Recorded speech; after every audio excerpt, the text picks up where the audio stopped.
Welcome to Braunhaven. We will be picking up where we left off last week. These guys are in. What is the name of this place? I wrote it. I should know that. Olafsvellir dungeon. They have already put Ugaki the witch troll down, and now they are dealing with her pet mimic in what is evidently her treasure vault, and that's where we'll be picking up. Right now, Mira, the Warp Beast, and Peppermint's battle axe are attached to the mimic due to its glue-like substance that it exudes. Before we get started, we would like to bring attention to the fact we do have a merch store via Zazzle. We've got hoodies with the charcoal images of the characters from today's game on them. We've got drinkware, we've got t-shirts, buttons, poster maps, a fleece blanket. There's a bunch of stuff on that store. And 100% of the proceeds from that store comes back into our channel. It helps us cover the little minor subscriptions that seem to gang up on us at the beginning of every month, like the Roll20 Pro subscription or our Incarnate Pro subscription, things like that.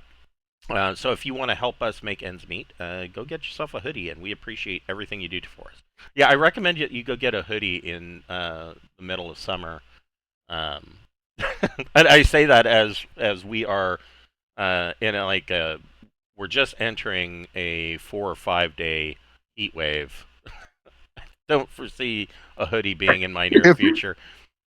If you're protesting the ice agents, a black hoodie with Borman silhouette, the ice agents will not react to whatever you do. Right? Yes. Yeah, it's like you will be. Yes. Yeah. They will think you're one of them, especially if you have a "fuck the police" face mask on. Right? Yes. It really sets off the tone. If you're going to act, if you're going to be an activist, it needs to be in fashion. Right. Yes. Yeah. Yes. Because next month is Jackson. Jackson will be the secret pass. Yes. With a red hoodie. Yeah. It's the hoodie of the day color code. We hacked the Department of Homeland Security's database. Right. We know this. Yeah. This is our service to you. Yes. All right. So we left off on Borman. So the Peppermint's axe is stuck fast to the mimic. One of Mira's tentacles is stuck to the mimic. What's Borman want to do? Well, I think it's important that we get our friends free before this thing has a chance.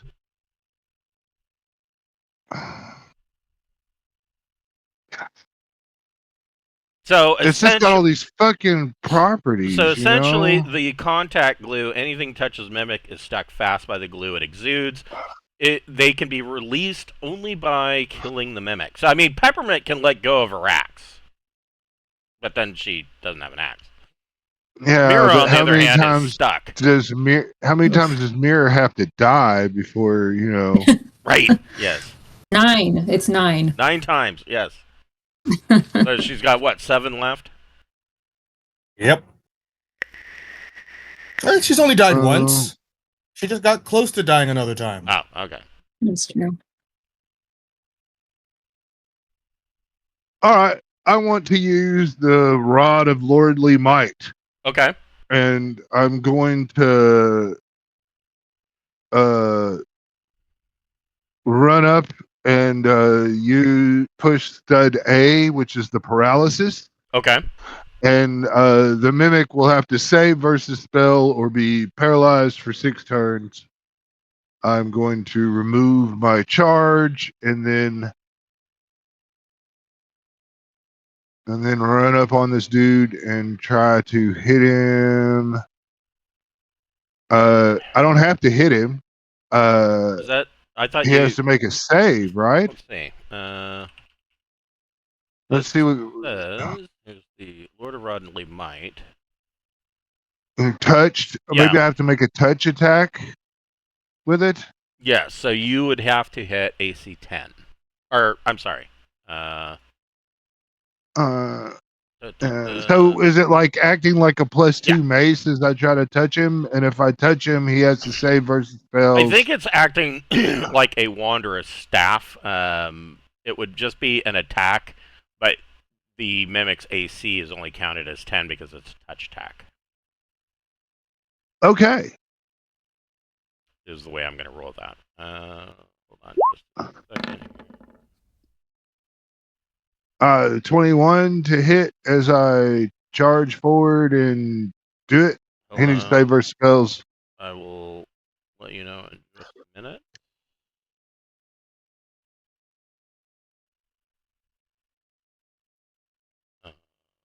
Uh,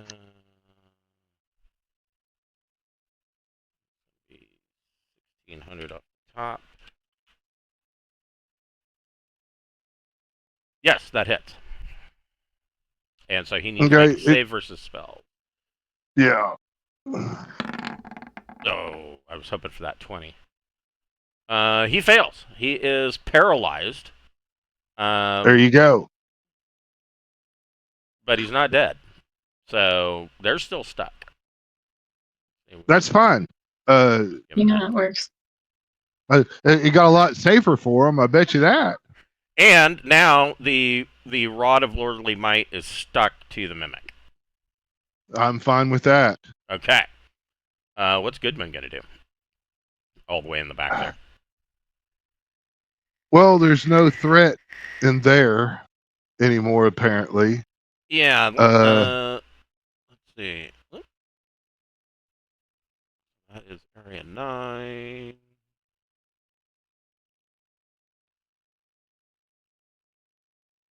Yeah, no, the only thing that's in here is the bloodstained wood altar, a lot of candles, and the large demonic statue. Wait, he doesn't see any treasure or anything. All right. Well, then I'm gonna move back this way and take a guarding position right there. Okay. I guess if I only went 20 feet, so I'm just gonna kind of hold my action. Anything that shows up from this direction or this direction, if I have to declare only one, I guess it would be this direction. Okay. But I'll throw my hammer at it. All right. Malachi.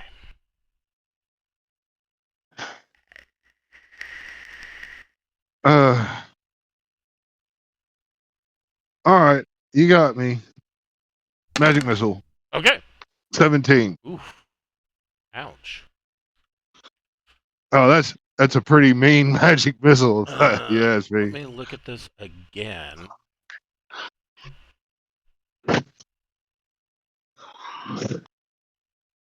It does not say, because I double checked. In some cases, if something is paralyzed and you attack it, then it breaks the paralysis. But not in this case. It does not specify that.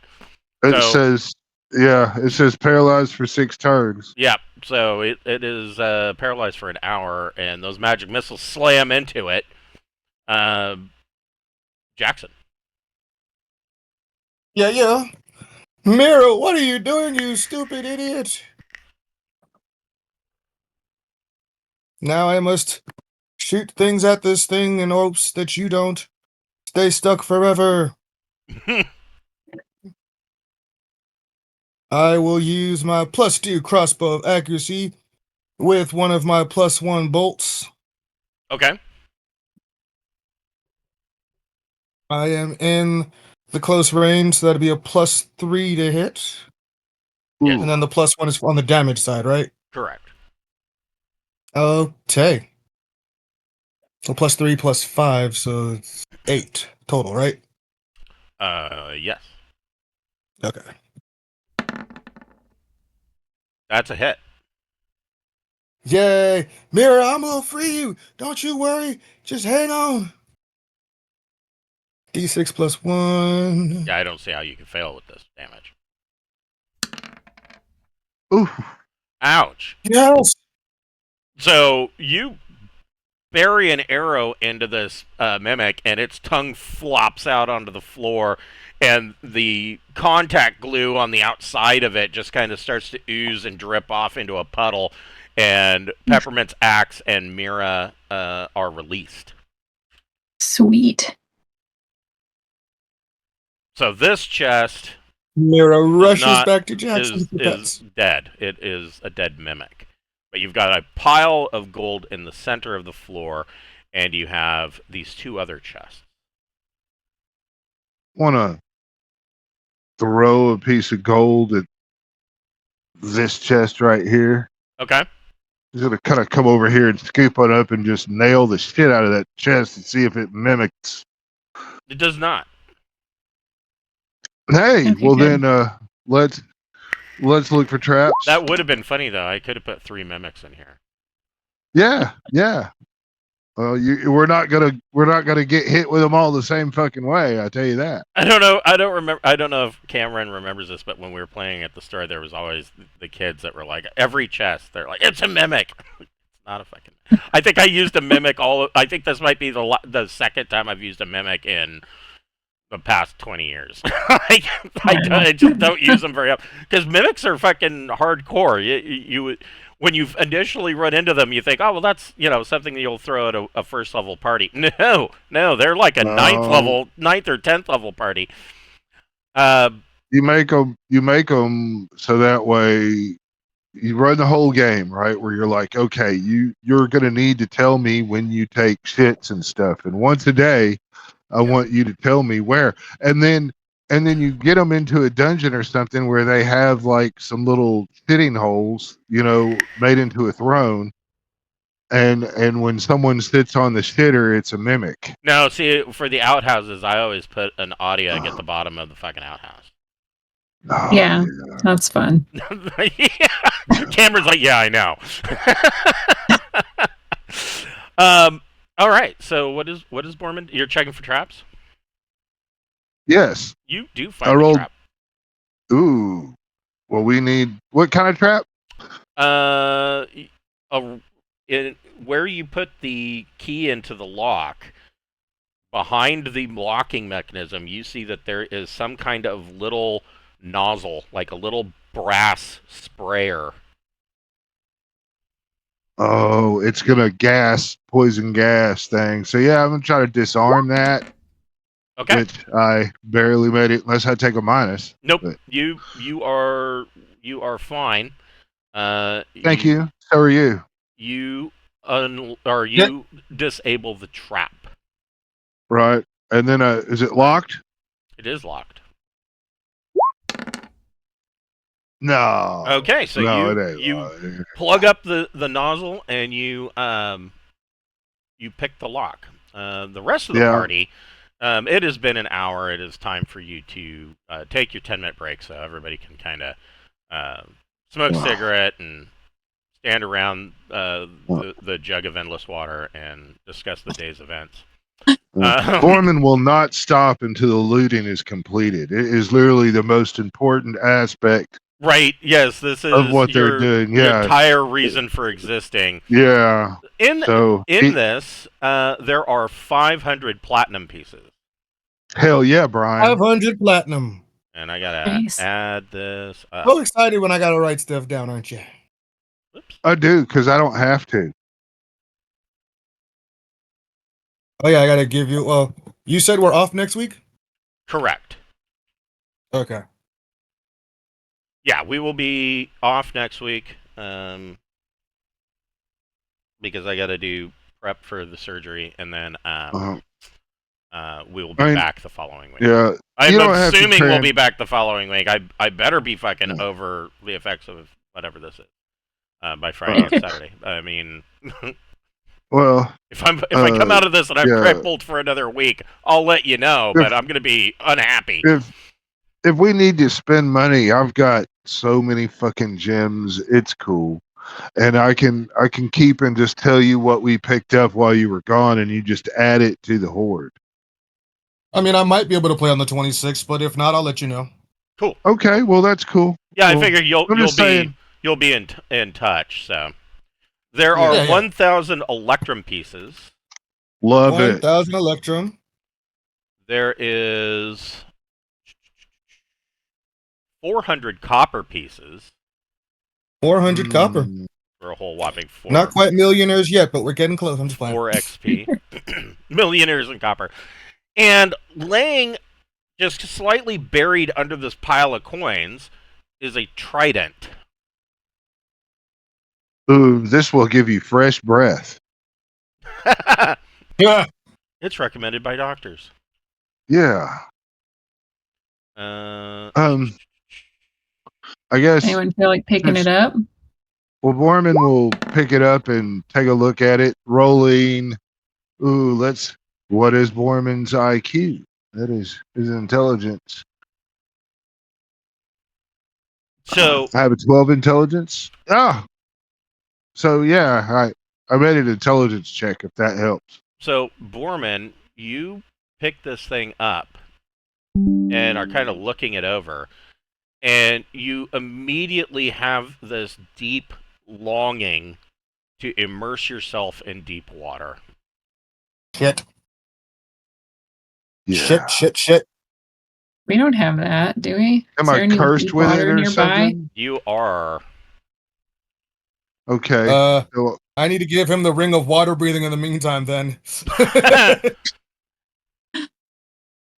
Hold on, I will pop this in here.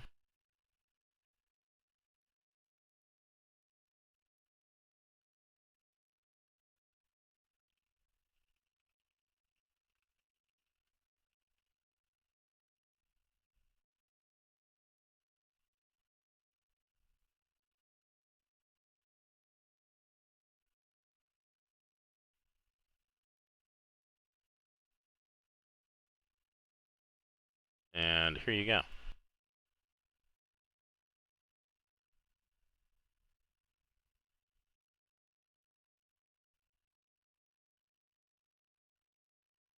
all right. Yeah, it does not grant you. So the nearest body of water is just to the north, the Frostholm Sea, which the fastest route is to go through Olafsvellir, and you are compelled to seek out and sufficiently and fully submerge yourself. Foreman will pull out the mirror Okay. and start announcing quite loudly in front of everybody that I've got to go for a swim in the bottom You of the can't use the fucking mirror. ocean. You can't use the mirror because Aw. you've never been there, so you don't know. You don't have a I'm frame of talking about reference. if I'm compelled to go immerse myself in water, I was just gonna pick any spot that we'd traveled in the ocean and go You guys there. gonna let him do that? I guess Peppermint won't. Okay. Nope. Oh, and Jackson then will also be like, shut the hell up. and not let him hold the mirror. Okay. Mira will grab the mirror Uh. away from him with Okay. her claws. And Alora will bonk him with the dispel staff. Dispel won't do it. It's going to need to be a remove Well, I tried. curse. Shit, fuck. Okay. Well, what are we gonna do, gang? That's a while. I gotta wake up tomorrow with new spells. Unless I got a scroll. Wait, We're let me going to look fucking through tie my up Borman again. shit. Yep. Put him in the net. All right, Well, Borman, you're it's- going to be tied up again. It'll be okay. It's much better than anything because I mean Malachi will use That's fine. what the fuck is it? That would I think be it's a something that you potion guys of- might want to put onto a scroll, or craft a wand. Is remove curse, because it seems like every time you guys are cursed, it's like, oh shit, we gotta Wait rest till for a night. tomorrow. Yeah. Yeah, that's something we should work on. I need to see what level of spell that is also. I don't think it's very high. Let's see here. It is. Yeah. Remove Ma- Curse for Malik, cleric is 3rd level. Good. Okay. I mean, if it comes down to it, I mean, Malachi can try to hold person, and then we just tie Borman up and camp until tomorrow at the worst case scenario, until our friendly neighborhood cleric gets to remove curse in her memory bank. So let's see. You've got 3 people, well, 4, including Mira, trying to Yeah. stop Borman. Borman, you can make a strength ability check, but you're going to have a +4 penalty to whatever you roll, because you need to roll under your strength. All right. So my target strength on Borman is 16, I believe. You have a 16 strength? Holy shit. 15. Sorry. Still, Borman's jacked. Yeah. Ooh. So Borman is wrestling his way away from you guys. Whoever's grabbing the mirror, roll under your decks.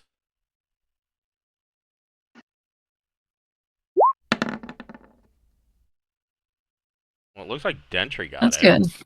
So Dentry hangs onto the mirror, and Borman he pulls the mirror away from Borman, and so Borman is now like, well, shit, I can't step through the mirror, and so again, the closest body of water is north of at the northern end of Olafsvellir. Uh, hold person. Borman needs to I was gonna say Dentry was just gonna knock him out. one or more human What is that? to be paralyzed if they fail a saving throw versus spells. So hold, Okay, and so I take a -2 correct. on this because it is there. No shit. And I rolled. Yeah, I am held. You are held. So Borman is stuck. Okay. And you have one more chest left. All right. So then, I guess my question: how long does this? So it lasts 1 turn per level. What level is Malachi a magic user? Oh, 6, So it'll I last. believe. It might be 5, but I think it's 6. I'm gonna tell you in a second. We're gonna use that net of snaring again. And restrain So his when it wears ass. off, he'll be 6. stuck in it. Yeah. Yeah. Okay, so it will last one. The whole person will last 1 hour. But while you're doing it, Alora just throws the net of snaring over him. But you have this one more chest that is locked. Yes. Who feels like opening it? Because I feel like Peppermint got burned pretty bad opening this one. Goodman will do it. He'll walk right over and open it up. So it is locked. I mean, I think Alora has the chime of opening, doesn't she? Yeah, I can ring the chime. I'll do it.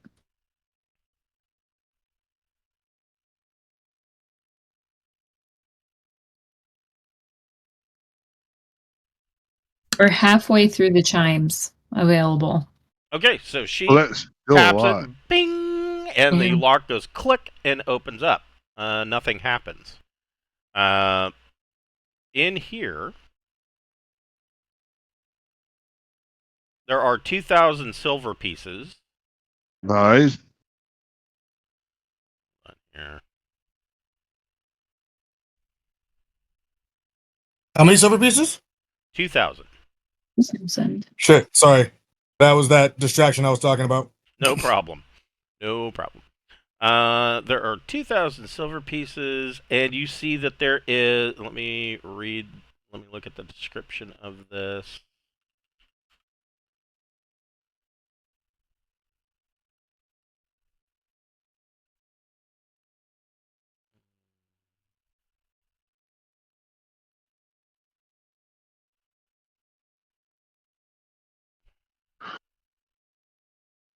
I can find it because they couldn't. There we go. Couldn't choose how they were going to do their alphabetical order. It is you find a 4-foot length of metal, like a rod, and it's got at one end kind of like the head of a scepter, almost like a mace but slightly smaller, kind of a ornate knob, kind of laying on top of this pile of silver pieces. He said knob. Knob. Yeah. Goodman will ask and be like, "Is this one fucked up too?" And he'll look around at everybody. He doesn't know anything about this shit. All right. Gentry will try it, but before he tries it, he'll be like, all right, I'll be ready, just in case. Okay. All right. Wait, why would Gentry try? That doesn't make sense. Gentry only knows a little bit about magic, but he does know something about magic now, having that like spell. So he is the lowest level magic user in the group right now. Not Gentry, Jackson. Jackson, yes. I was gonna say, where did Gentry get the spell? Magic, because he can kill everything. So Jackson's gonna pick this thing up.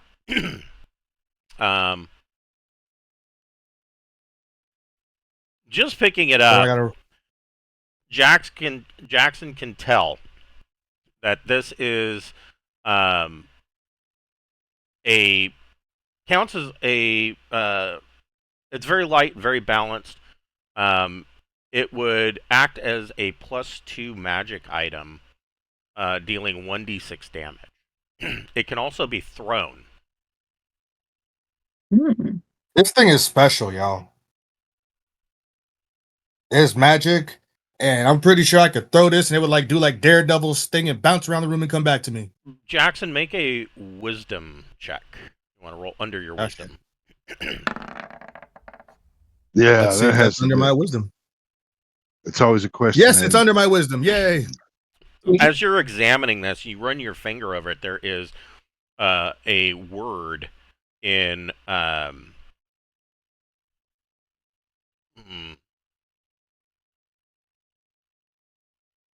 there's A different language? No, it's in Handel, and it just says anchor, and it is carved into the side of this rod. Is there a W on the other side? No, there is another word on the other side though, and it just says "let go." 2 words. Oh. Well, it's not a wanker. Huh. How do we figure out what it is? Can we make checks? Or do we need to solve a puzzle? I'd be like, hey, cleric, you like rods, don't you? Yeah. You want to hold this rod? She's gonna fall Okay, for it I'll again. take it. Yeah. The cleric likes rods. It's not pointy, so That's true. Yeah. So it's a plus. It throws though. It does have a slight curve to the left at the tip. Yeah. So Mavis takes this, and yeah, he shows you. It says anchor on one side, or on one side of the tube, and on the other it says let go. Maybe it's like a whip type thing, like a portable swing. Rod of what could I plank. try and use it on? There's this big pile of gold in the middle of the room. Okay. But do I smack it with it or point it at it? I mean, you're the magic expert. I don't know. And you gave it to Mavis or Alora? It's in Mavis's Give it to hands. Mavis. Mavis can make a intelligence ability check. Well, Hell this yeah, is, Mavis. This is right up your alley. I made it. Oh my gosh, I never know anything. So Mavis great. kind of holds it out, and she says, anchor. And the rod anchors itself in space. It will not move.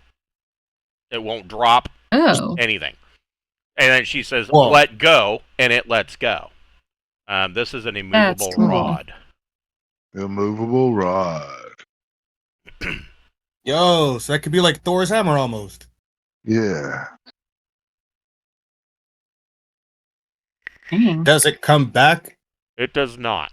But you could Oh. It just throw it, falls. and if you time it right, you can throw it and then yell out anchor, and it will stop. And if it keeps moving, or if it is in motion, it will anchor itself in the previous direction and speed of movement. So it will just bing and stop in place.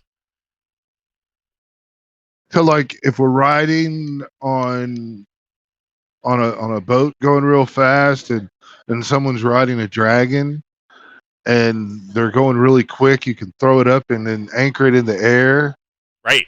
and they'll they'll impale themselves on your immovable So rod. this is That's giving them the shaft. this is there.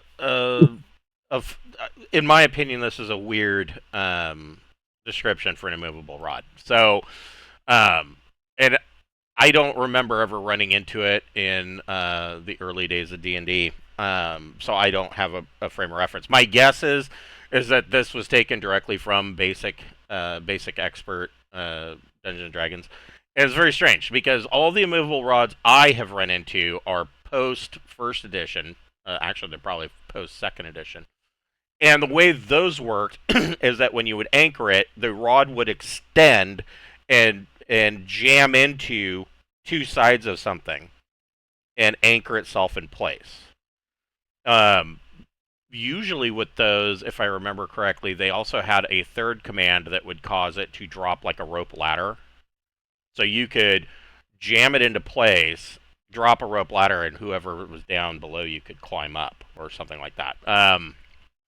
So this is weird that it will just stop in midair and just hang there. That's the description that they're giving. But you could attach a rope to it in midair. You could, yes. Yes, you could.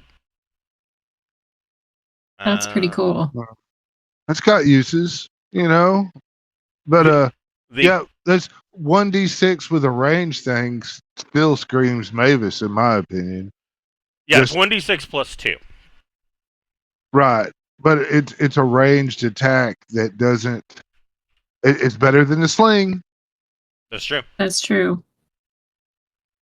But you have to retrieve it every time you throw it. True. Yeah, that's a good rule. But you could anchor it at the person and just throw it, anchor it, and then run up on them and then release it and start bashing them with it once you get there. Yeah. It seems like it'd be good to it would hold doors open and then we could have it as a trap for people to trip over.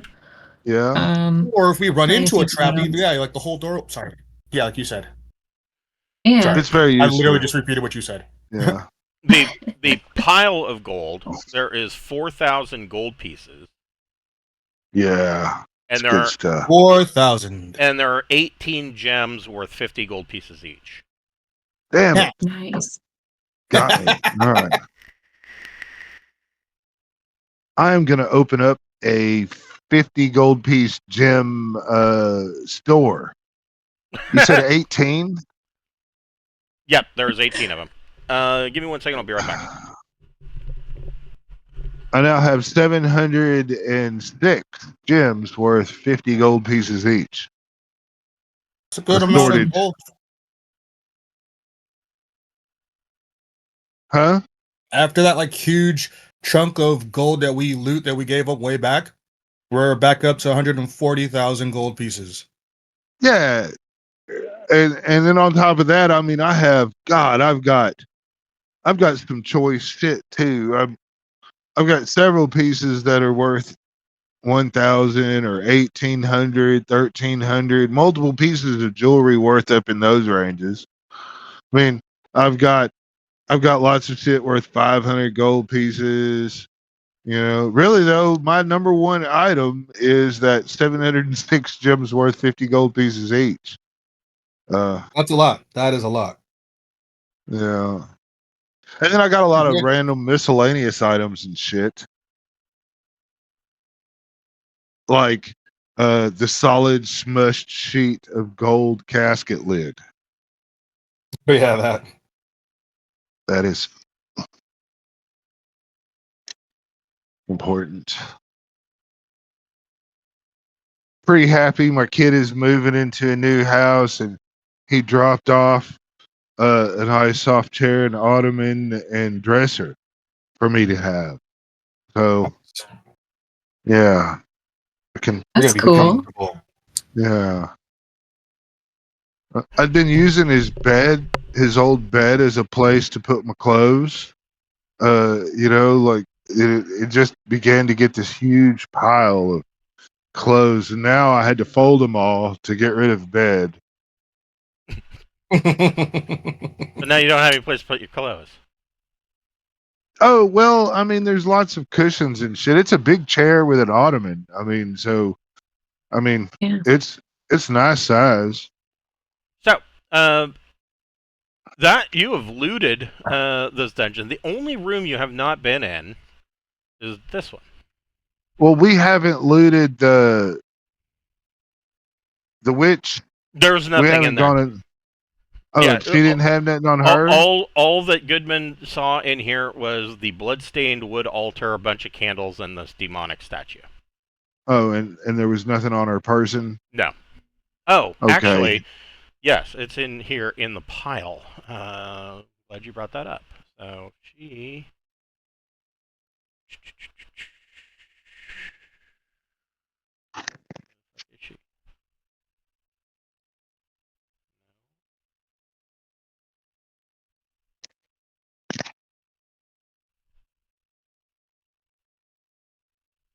You know me, I like to beg and go for every roll we can get.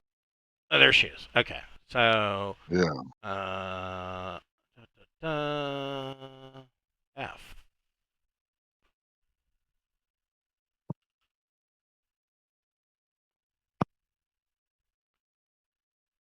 It wouldn't have died 1, so 2, easy 3, if we 4, hadn't 5, have 6, destroyed 7. those totems. There are You know.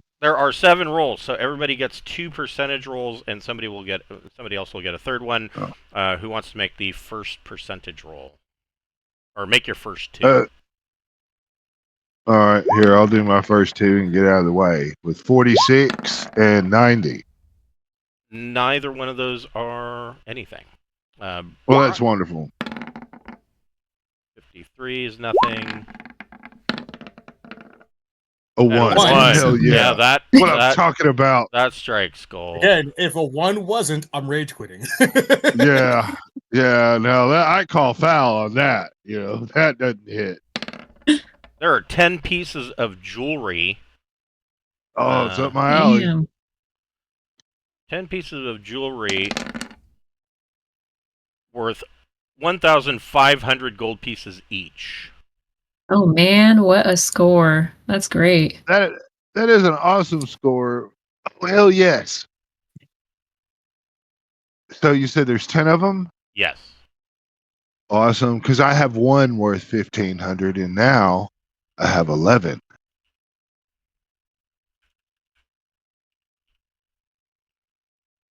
That would have been my only complaint, is that it was had a value that didn't match anything I already got a big ass pile of. Right. Cameron, go ahead and make your 2 rolls. I made 2, right? Did you? Oh, I I made got 1. Yeah, you get the I did bonus. 53 first and then 1. Oh, I see. Oh, Yeah. I got 1 more to go.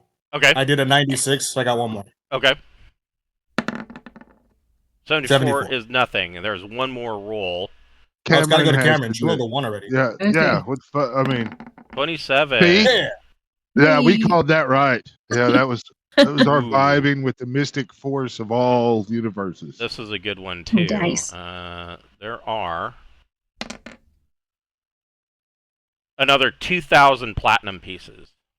Ooh, 2,000 platinum. Heck yeah. Yeah. Nice.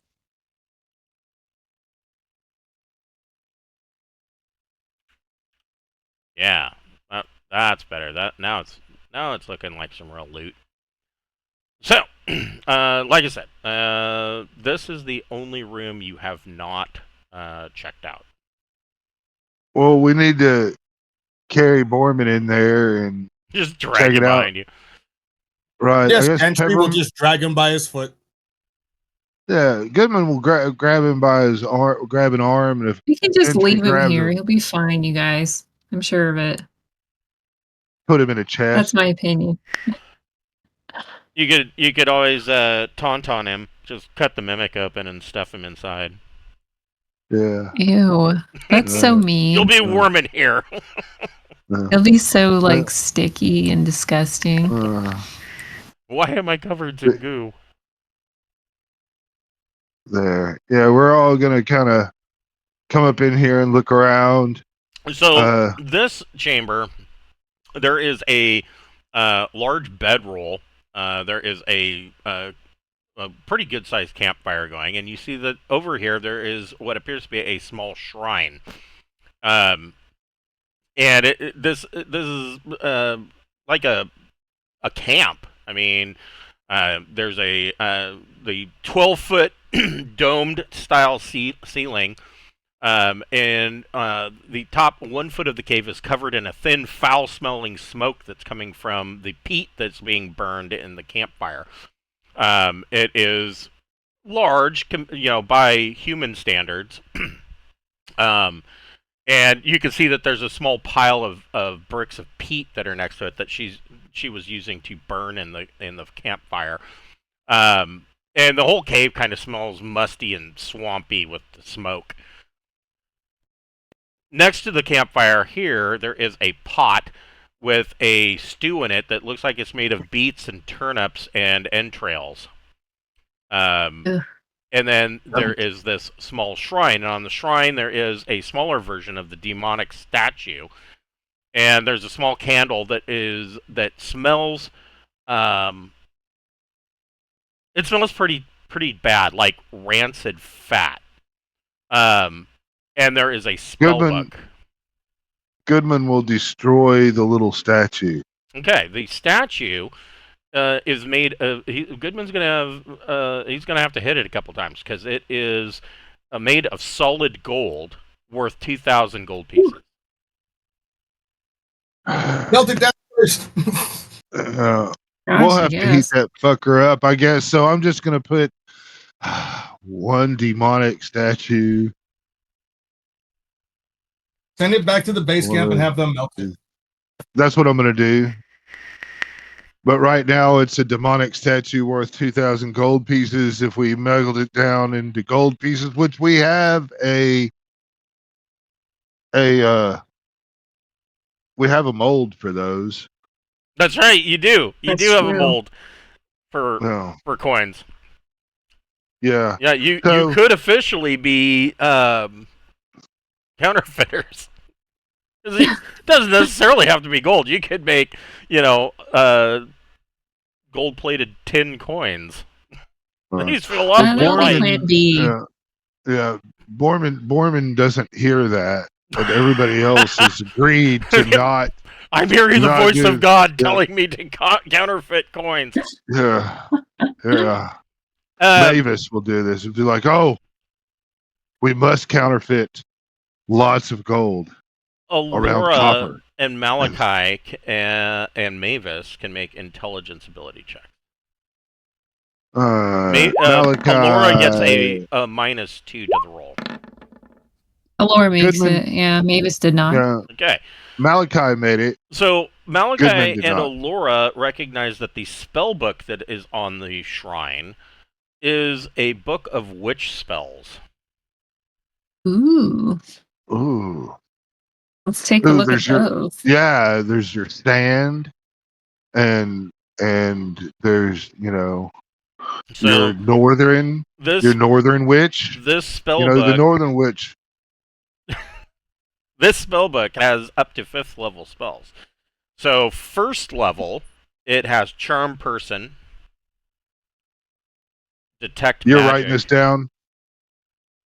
Yeah, Charm Person. Here, I will do it this way. This will probably be Detect Magic. Easier. So Charm Person, Detect Magic. And then all she's got to do is cut and paste it. Read Magic.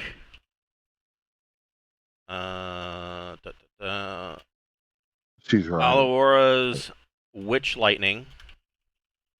Ooh, that sounds good. Which she already has. And Portent.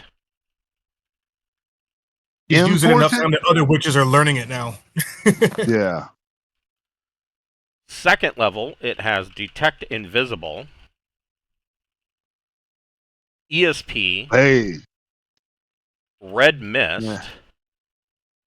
That sounds good. Shadow Daggers. Those are all the second level spells. Third Okay.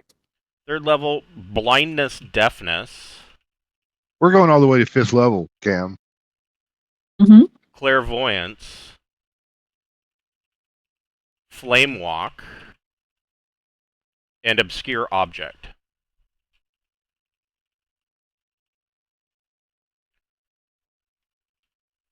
Fourth Flame level. walk is when you're like drag queen shows. Fourth level, Charm Monster, Confusion, Summon Subdemon are the fourth level, and then fifth level, Contact Higher Plane and Mental Sliver.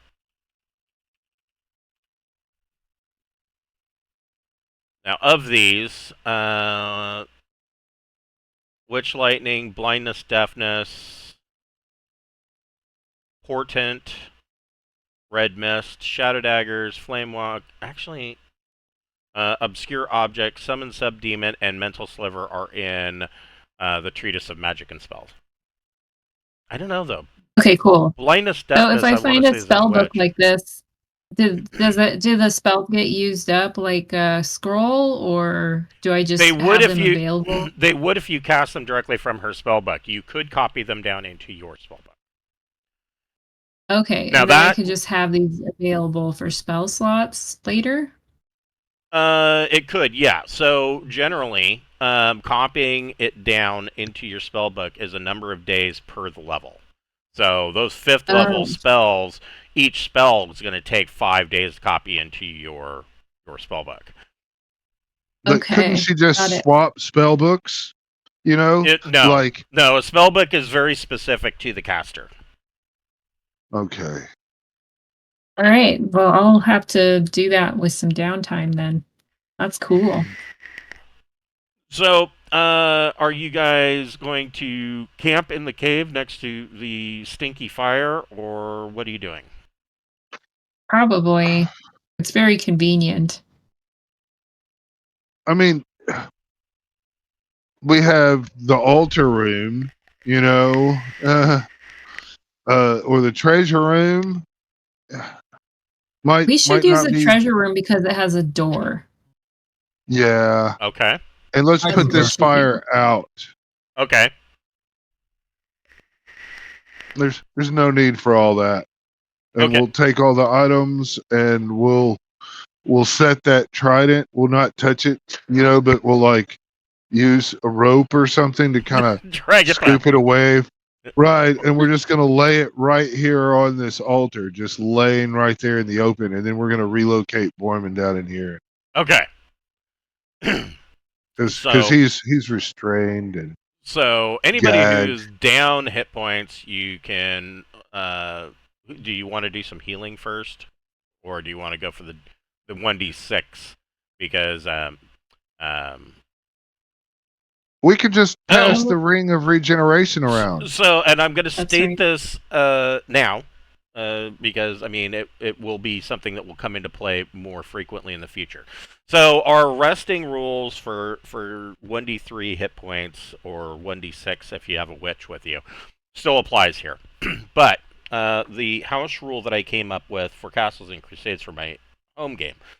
So, their rules in Castles and Crusades is that you regain 1 hit point with a full 24 hours of rest. That means you're not doing anything else for a full day, and you only get 1 hit point back. That is pretty hardcore. And I mean, I just don't feel like I think that's too hardcore. So, for our game, to facilitate a little bit faster play, I don't want to go the full 5th edition route where I took a nap for 8 hours and now I'm completely healed, because I think that's equally ridiculous. That's too far the other direction. So the route that I went for my home games for Castles and Crusades is that you get to roll your hit die plus any Constitution score that you have to regain hit points. So if you are a fighter, you would roll 1d10 plus your Constitution score, and that's how many hit points you get back for a full night's rest. In most cases, that's not going to be a full healing, but I think it's more. I think it's more appropriate because, I mean, hit points are not always going to be flesh wounds. It could be, bruising, from blocking a blow to your shield, or, sore ribs from taking a mace hit in the abdomen. And in similar cases throughout life, I've led a pretty fucking hard life. You might feel like shit at the time, but you can get a good night's rest, and you feel a little bit better. You're going to be sore, but you're going to feel a little bit better in the morning. So, I think that's a better method of doing it. We have the Ring of Regeneration. That's true. So we'll just pass that around and top our hit points off and not worry about a bunch of math and. That's true. That's true. You do have the ring. Okay. So, I mean, or you can. I mean, Mavis can expend spell slots, and you've got the Rod of Healing, so you can go about your business before. Is anybody real hurt? No. No, not you good? that I know Okay. of. I thought somebody got hit. Yeah, my characters are pretty good. By the mimic, didn't they? I don't think any of my characters are hurt. Let me check. Yeah, I'm good. Good. Or I forgot to take the points off last time. I don't know. Yeah, no, we're good. Mira got stuck, but she didn't get injured. So. Okay, cool. Okay. So, yeah, you guys get a good night's rest, and in the morning, you are ready to journey on your way. I gotta uncurse Borman and take a spell slot for that, though. Yes, you do. That is a good idea. Okay. And actually, removed your curse. I'm going to get you guys all together here so I can just copy and paste you. Borman is no longer desiring to put on concrete overshoes and swim with the fishes. That is correct. And Borman is very happy to be rid of the curse. And we'll thank you for paying attention. And the only one I want to complain about is Jackson. You've got to wash your hands before you put it under somebody's nose like that. Come on. I was hoping it would like bring you back to your senses, Yeah. That was, I don't know what you've been digging in, but fuck. So you guys make your way out the next morning out of the Olafsvellir and move the 6 miles east back to the Eastern Tradeway and continue on your way north. Now, as you are making your way north to Olafsvellir, finally, your original destination. Your map, your trail all over the map is like, just this big crazy red line. You notice that the traffic on the Eastern Tradeway, the closer you get, like within maybe 2 miles from the dungeon, or the side trail that led to this dungeon, starts to pick up considerably. Like, there is a line of people, hundreds of people that are traveling north to Olafsvellir. There's carts. There are some families that are just carrying backpacks, and they've got people with them. Everybody can roll a wisdom ability check. So roll under your wisdom score.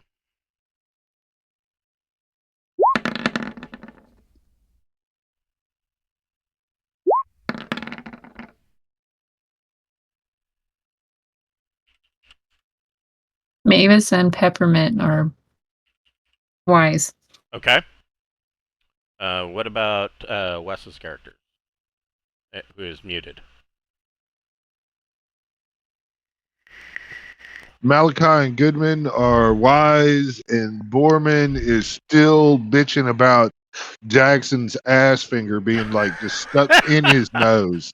You know, he's like, there's like Maybe you'll brown on think my twice face, before you man. touch a freaking trident. What about Dentry and Jackson? What was the question? A wisdom ability check. Oh, sorry. That time I actually had to like step away for a second. Whoa, somebody got it. Yes, that was Dentry who got that one.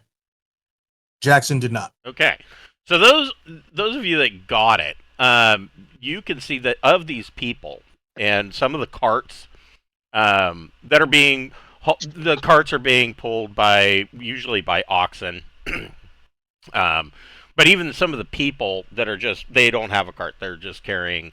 It looks like they're like in family groups. They've got kids with them. They've got backpacks on there. Everybody's heading to Olafsvellir. There's hundreds of these people, but you notice that some of them have some of them are holding ropes, and they're tied to the wrists or necks of a couple of people that are coming behind them. Some of the carts are moving slow enough that they have these, individuals that are tied and are being trailed behind.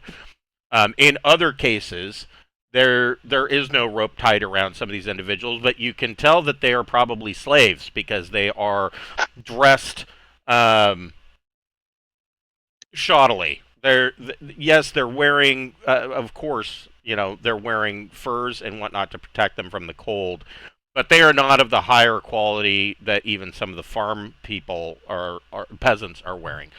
They're just functional. They're not good quality. And so you notice there's a lot of these.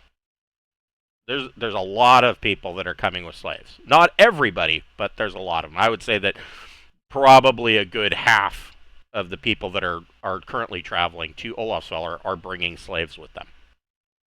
So, like, what's the going rate? Are you going to stop one of them and ask?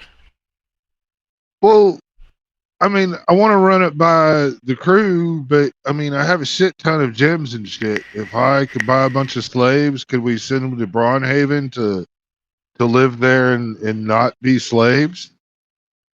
Is everybody okay with trying to do that? Do we want to get a Laura to try to fucking broker the deal to buy the slaves? She We looks have a like lot of somebody money. that- We might as well, I mean, it bolsters our thing. And we tell them, hey, look, there's going to be an upcoming battle. You fight the battle, you survive, you get your freedom. So, Yeah, that's true. or if you're not able to fight or anything like that, and you want to spend your time, contributing in other ways. Allura approaches. Yes. You guys discuss it, and Allura approaches a number of people, a number of these groups of people, and none of them are willing to sell their slaves. And they tell you that the slaves.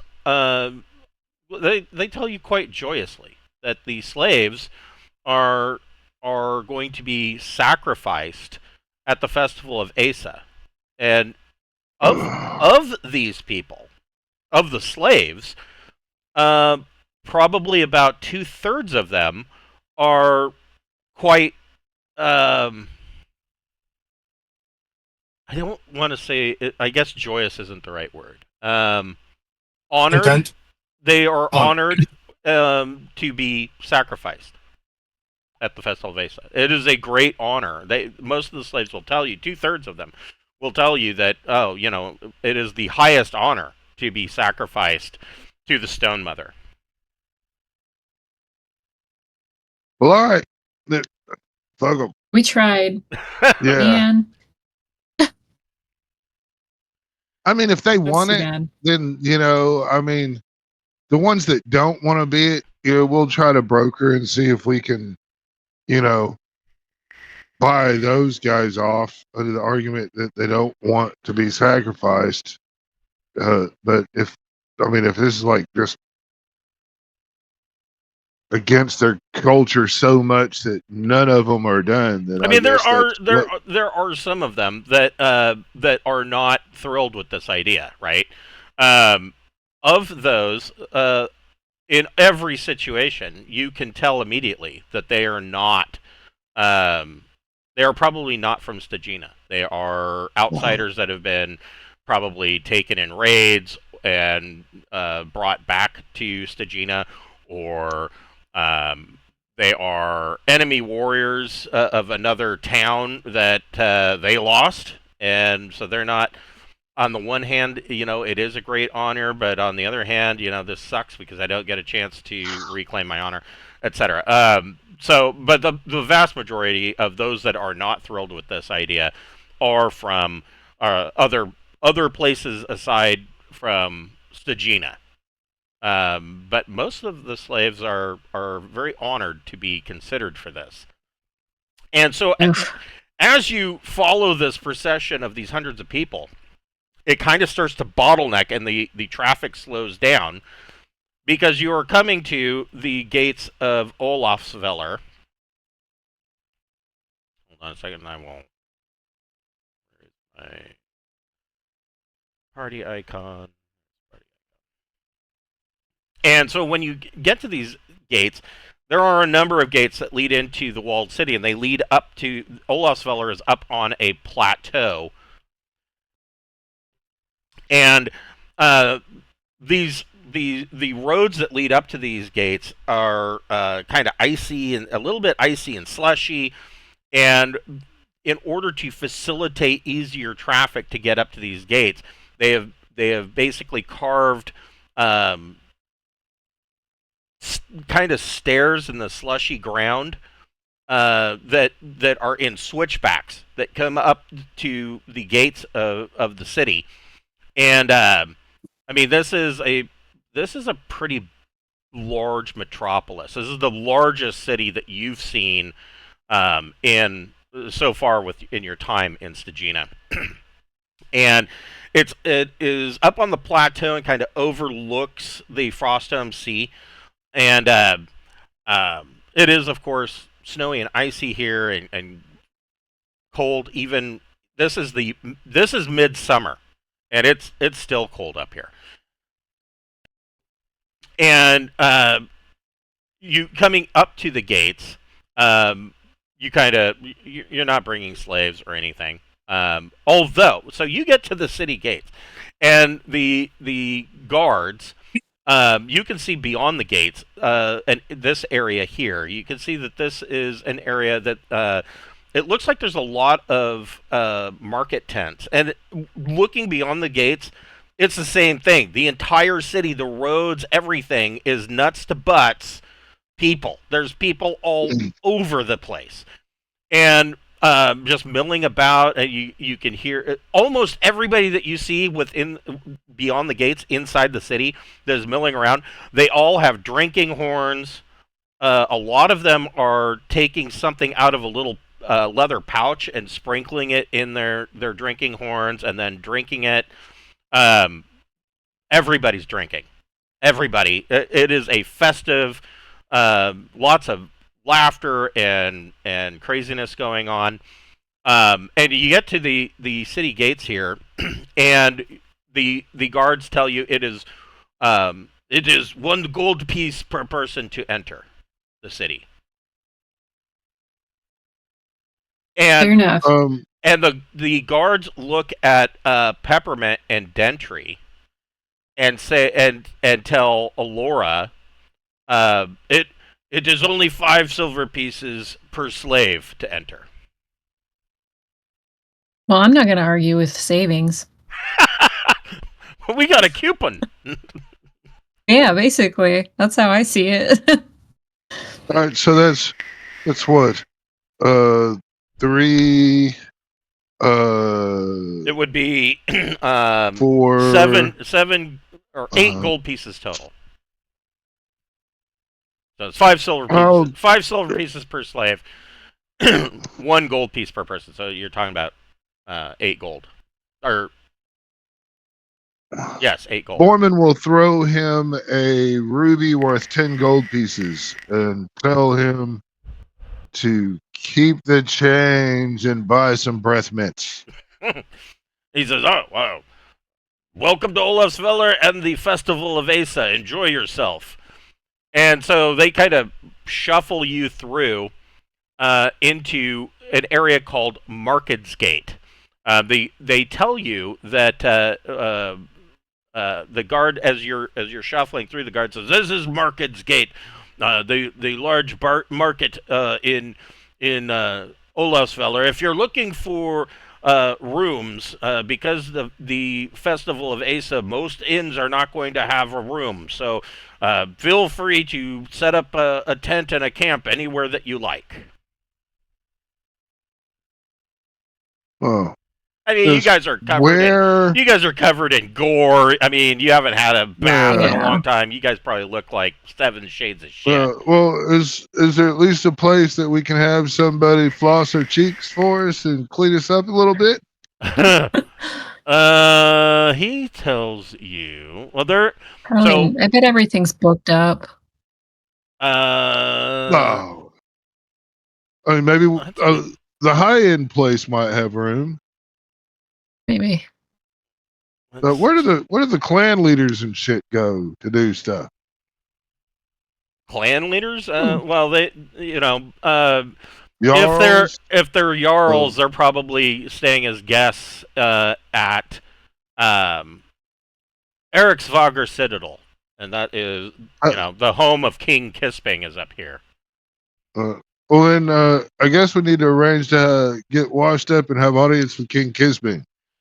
And the guard overhears you say that and just kind of laughs. "Oh, this one here thinks that he's of the gods. He's going to get an audience with the king." And the other guard just starts laughing. They're like, "Move along." And so looking through at Market's Gate, you can see not only are there stalls and markets here, but you can see that there are a number of mead halls and fest halls that are basically running up and down about 10 city blocks. Is there a bathhouse or anything that we can just get a minute to at least wash up and get fresh off the road? Yeah, let's see. I mean, right? Everybody that's that's the first searching order for of business. some place to find a room can roll a d6. I mean, if All all right. of you are looking, you can all roll a d6. I got 1, 2, 3, or 3, 2, 1 actually. Who got the 1? Goodman. Okay. Ooh, and who got Oh the hell 1 yeah! Oh, Laura. So Alora and Goodman, you do find a mead house that is offering a small room. It is a storage room, but they've only recently decided to rent it out because what was stored in there was casks of mead, and they've since moved those out into the bar area because they're selling so much mead that they've decided to rent this storage room out, and so they are going to charge you 10 gold pieces per person. There's no bed, there's no fireplace, but you can lay down a bedroll.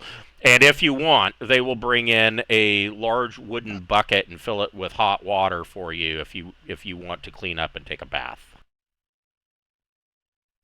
Okay. That's included That's for probably the as good as it's 10 gonna gold get, pieces yeah. per person. 10 gold pieces per person, so I will give him a gem worth 100 gold pieces Okay. and tell him to bring a big trough and hot water and be prepared to fill it enough for all of us to wash up. Okay. Because there's leftover change.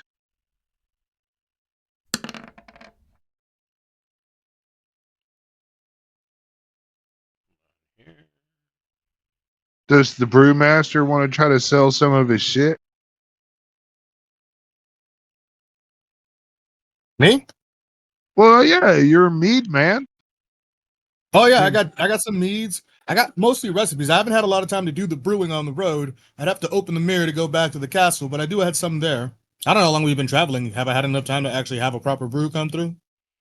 Well, I mean, you've been traveling, and so that would mean a lot of movement. Generally, when you're brewing Oh no, something. whatever. If I made something, it'd be back at the keep. I would Oh, have I like gone see. through the mirror. Yeah, you would have a small keg of whatever it is that you're wanting to brew at this point.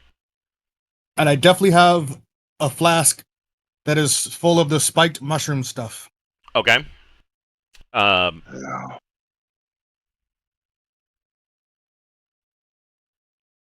what level is Jackson? Jackson is level 8. Okay.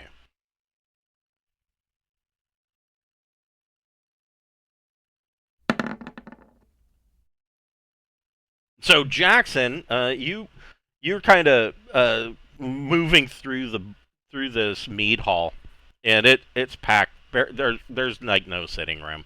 Most people are just standing around, and you feel somebody trying to lift your coin purse, and you reach down and grab their wrist, and there is a young kid, probably about 13 years old, uh, that was trying to pick your pocket. Like, kid, I'm not the one. Okay, then are you just letting him go, or?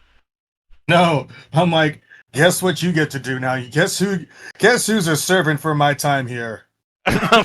Oh, and so you say that, and the kid's eyes get wide, and he starts to panic, and he says, "Please, no, I don't want to be sacrificed." Oh, I said servant, not slave, kid. He says, "So you're not going to take me to the stump of Asala?" Nope. While I'm in town, you do what I say, and you don't have that happen. You start being disobedient, and that's your fate. He says, yes, sir, yes, sir." And so he says, well, "What do you want me to do first?" Get me some good. I don't know. You know what? For right now, give me a lowdown on the town. Like, tell me what's going on around here. Give me some of the secrets. So, But I have them come back to the party and share that with the party. okay. So, you kind of bring him over to the party, and you kind of ask him, what is the lowdown on the city? So this is the Festival of Aesa. And let me. Doesn't Alora have the ring of control human? Is it a ring? He has a spell. I don't know if it's a ring, but either way, like, I'm not trying to magically control the kid. I'm just like, look, man. I hear you. Well, you cross my back. You gonna die. I'm just saying that we have a ring of controlling humans somewhere in the party, and whoever has that could probably take this kid and charm him, and then we can trust the kid to not run off and disappear at the first opportunity. I'm not saying we have to pimp him out or nothing. And I believe we can set the ring free. You're muted, Cam. Oh, sorry. I can charm up to 6 hit dice of humans, it says, with Okay. the ring of control humans. Yeah, this kid's got like 1 hit dice, so Yeah. Yeah, and he's going to take a -2 on his save. So he gives you lowdown. So you guys probably haven't been keeping track of time too much. I mean, you're like, oh, is it that month already? It is the month of Julief, and usually in the middle of the month of Julief is what you guys would know in the Glaucian Empire. That is the time of the midsummer festivals, which is in the Glaucian Empire, on the eastern side of the Skelos Mountains, it is now starting to come back into favor. It's a time of fairs and festive activities in most of the towns. They don't have one central location where they have a midsummer festival. It's basically done all over the place. In Stygina, he explains to you that they don't have the Midsummer Festival. Instead, they have the Festival of Aesa. Aesa being the Mother Stone, is the wife of what's his name? The wife of Yortbrog, the basically the king of the giant pantheon that is worshipped in Stygina. So the Styginians worship the giant pantheon of gods, and they also are pretty tied to the old gods. Not so much the new faith, and the kid's kind of looking at Mavis like you know he's kind of side eyeing her, and he says, if you're going if you plan on doing any proselytizing, you're probably going to want to keep it to yourself, because um, clerics and whatnot that come into Stygina wanting to spread the new faith, more often than not end up being sacrificed. So they don't. It's not that Styginians hate the new faith. They don't want to hear it. They have their own belief system, and they don't want to deal with that. And he tells you that in the past, so the Festival of Aesa lasts an entire week, and in the past, upwards of 10,000 slaves, prisoners, and livestock is sacrificed in this week-long festival, honoring Aesa, and as well as the other gods. But currently, in the past couple of years, it's usually more in the range of 1,000 to 3,000 are sacrificed. And he also says that that is his experience that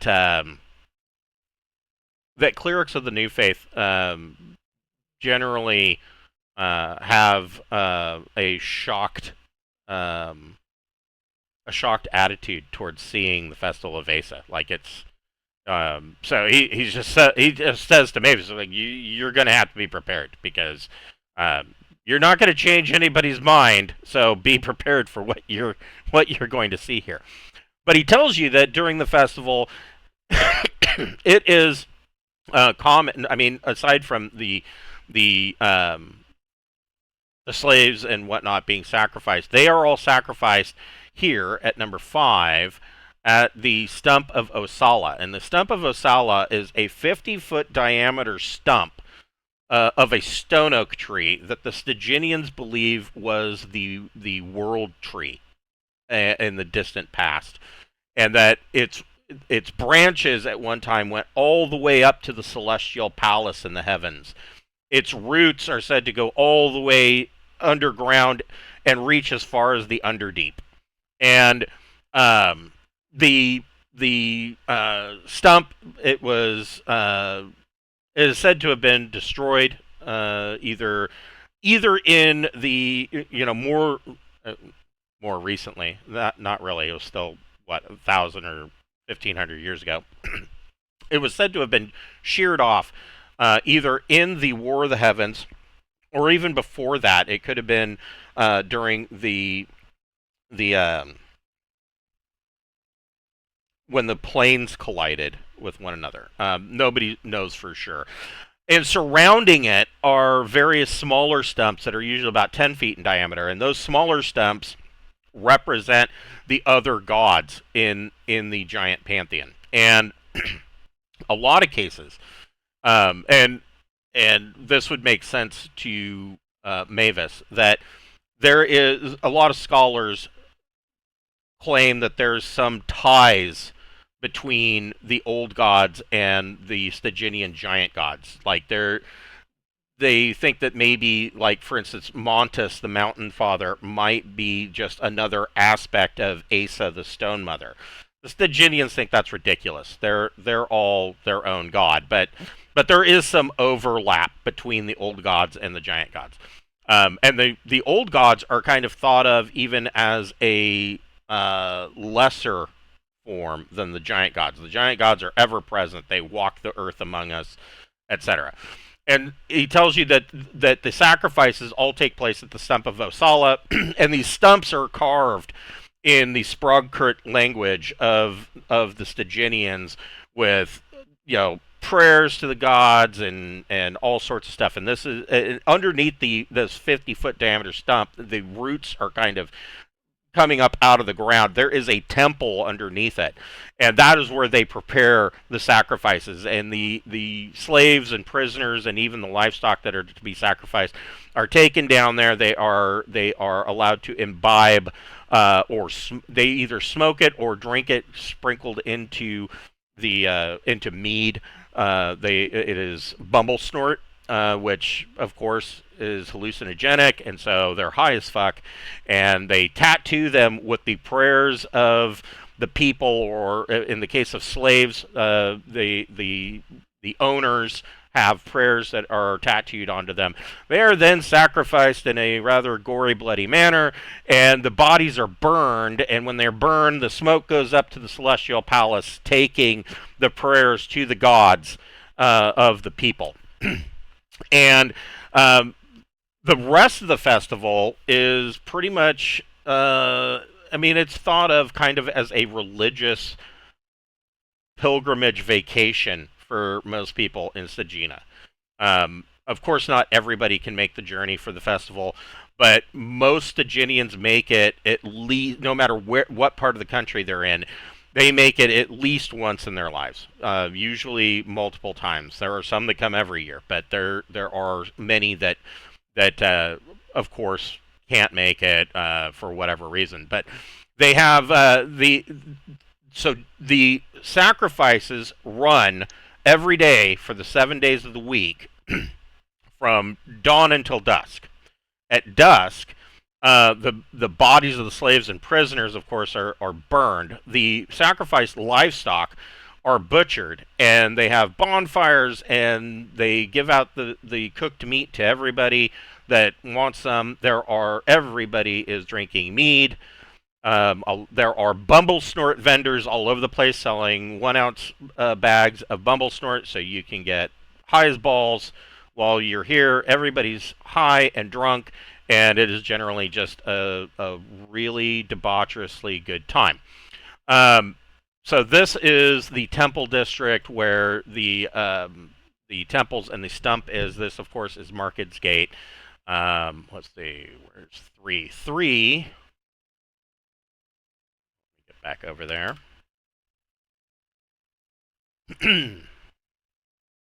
I've got an idea that might get us into the king. So 3, Using there is what? a large hall right here that is the guild hall for the Sisters of the Whore Maidens. HOARMAIDENS. Okay. And the Sisters of the Whore Maidens are this might be of some interest possibly to Peppermint. They are a guild of fighters and barbarians, and it is an all-female institution. And you, in order to join, you have to be a fighter or barbarian, and you have to be 5th level or higher to apply for membership. And it is said that the Sisters of the Whore Maidens, in the distant past, during the War of the Heavens, there was a female barbarian who had gone out and had slain hundreds of demons by herself. And the minor goddess Hela took note of this, and she came down and she gave this woman a massive magical battle axe named Horfrostdaughter, and she commanded her to start the order. And this woman is now known as the first seer of the Hoarfrost Maid, or was known as the first seer of the Hoarfrost Maidens, and her name was Thorbala Modafdaughter. And that was, a couple thousand years ago, and now the order has maintained, and they have a new first seer, and they are kind of a special forces unit for the for the Styginians. They are these women are known to fight with absolute fervor, even more so than the berserkers. They are if there's something special that needs to be done, then the king can go to the Hoarfrost daughters and they will take care of it. Number four is Tvinna's log, and that Tvinna's log or laug, translated from Sprogker into Handeln, is the Thieves Guild. And Thieves Guild in Olafsvellir has a very different bent to it than what Borman might be familiar with. They operate pretty much in the open, but they are careful to not draw the ire of King Kisping or the city guard. Instead, the roguish idea of thieves in Styginian society is that they are rogues with a heart of gold. They are ne'er-do-wells that are always acting as heroes in the best interests of the Styginian people. And whether a few people know the truth that they're just fucking thieves, but the Thieves Guild operates in the open and makes sure that it stays in the good graces of the king. They have thieves, acrobats, assassins, probably some bards that are all members of Tvinna's laug. Over here at number 6, this is the Craftwork district. Originally, it was kept as far away from the city as possible because of the tanneries and the black smoke from the blacksmiths and whatnot. And today, eventually the city grew to a point where it enclosed the Craftwork district, and it is now today kind of a slum. Although there are a number of tailor shops that can take measurements and make adjustments to clothing, or send those measurements over to the tanneries in order to make custom leather armors and things of that nature. They have woolen looms that employ a large workforce of the down and out poor. So that this is a basically an industrial area. Of course, number 7 is Eriksvåger Citadel, the home of King Kisping. It was originally this walled citadel was Olafsvellir. That's how this town started. It was a small walled keep, and it just grew and grew and grew. And it is the home of King Kisping, and he has 2 wives. His wives. So.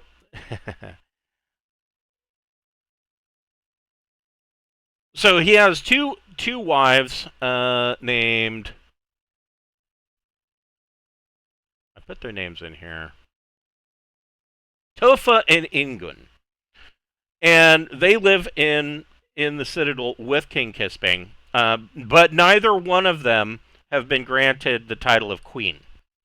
And the fact of the matter is, and this is widely known by everybody, that King Kisping is actually smitten, almost to the point of obsession, with Jarl Brynhild Bjornolfsdottir of the town of Ironmund. And she is said to be a great beauty, and King Kisping is just absolutely head over heels. He wants to make Brynhild his new wife. And it is pretty well thought that if he were to do that, if he were to marry her for a third wife, he would kick Tofa and Ingun out and basically divorce them or abandon them. And he would make Jarl Brynhild his queen. So far, she has kind of dodged his advances. And when the town of Ironmund needs something from King Kisping, she, of course, entertains his advances and leads him on a little bit until she gets what she wants, and then kind of backs off again. So it's this constant tug of war between her and the king. 8, these roads here kind of slope down to a ledge, and this is the Docks district. That is called, docks and shipyards. And this is pretty much the lifeblood of Olafsvellir. So in the other thing that happens in the midsummer is that the king announces the yearly raids, and so in addition to coming to Olafsvellir for the Festival of Aesa, a lot of warriors show up to be selected to go on these raids. And in lean months, when they can't have people gone for too long, the king will declare that the raids will be on the northern coast of the Glaucian Empire. So the Frostdome Sea kind of wraps around the continent and is just north of the capital city of Glaushine. All along that coast, they will do raids, and then they'll bring their loot and slaves back, and that's the end of the year. Other times, and this is more common, they will have he will send the raids further south, and they will go around the other side down into the Dragon Sea, and they've been known to go as far south as the town of the city of Lendon in the borderlands, raiding all along the coastline.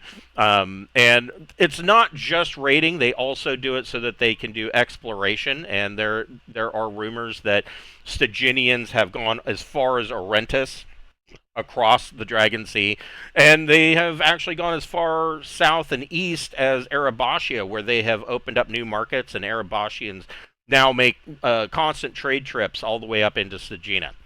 So the docks and shipyards are always busy.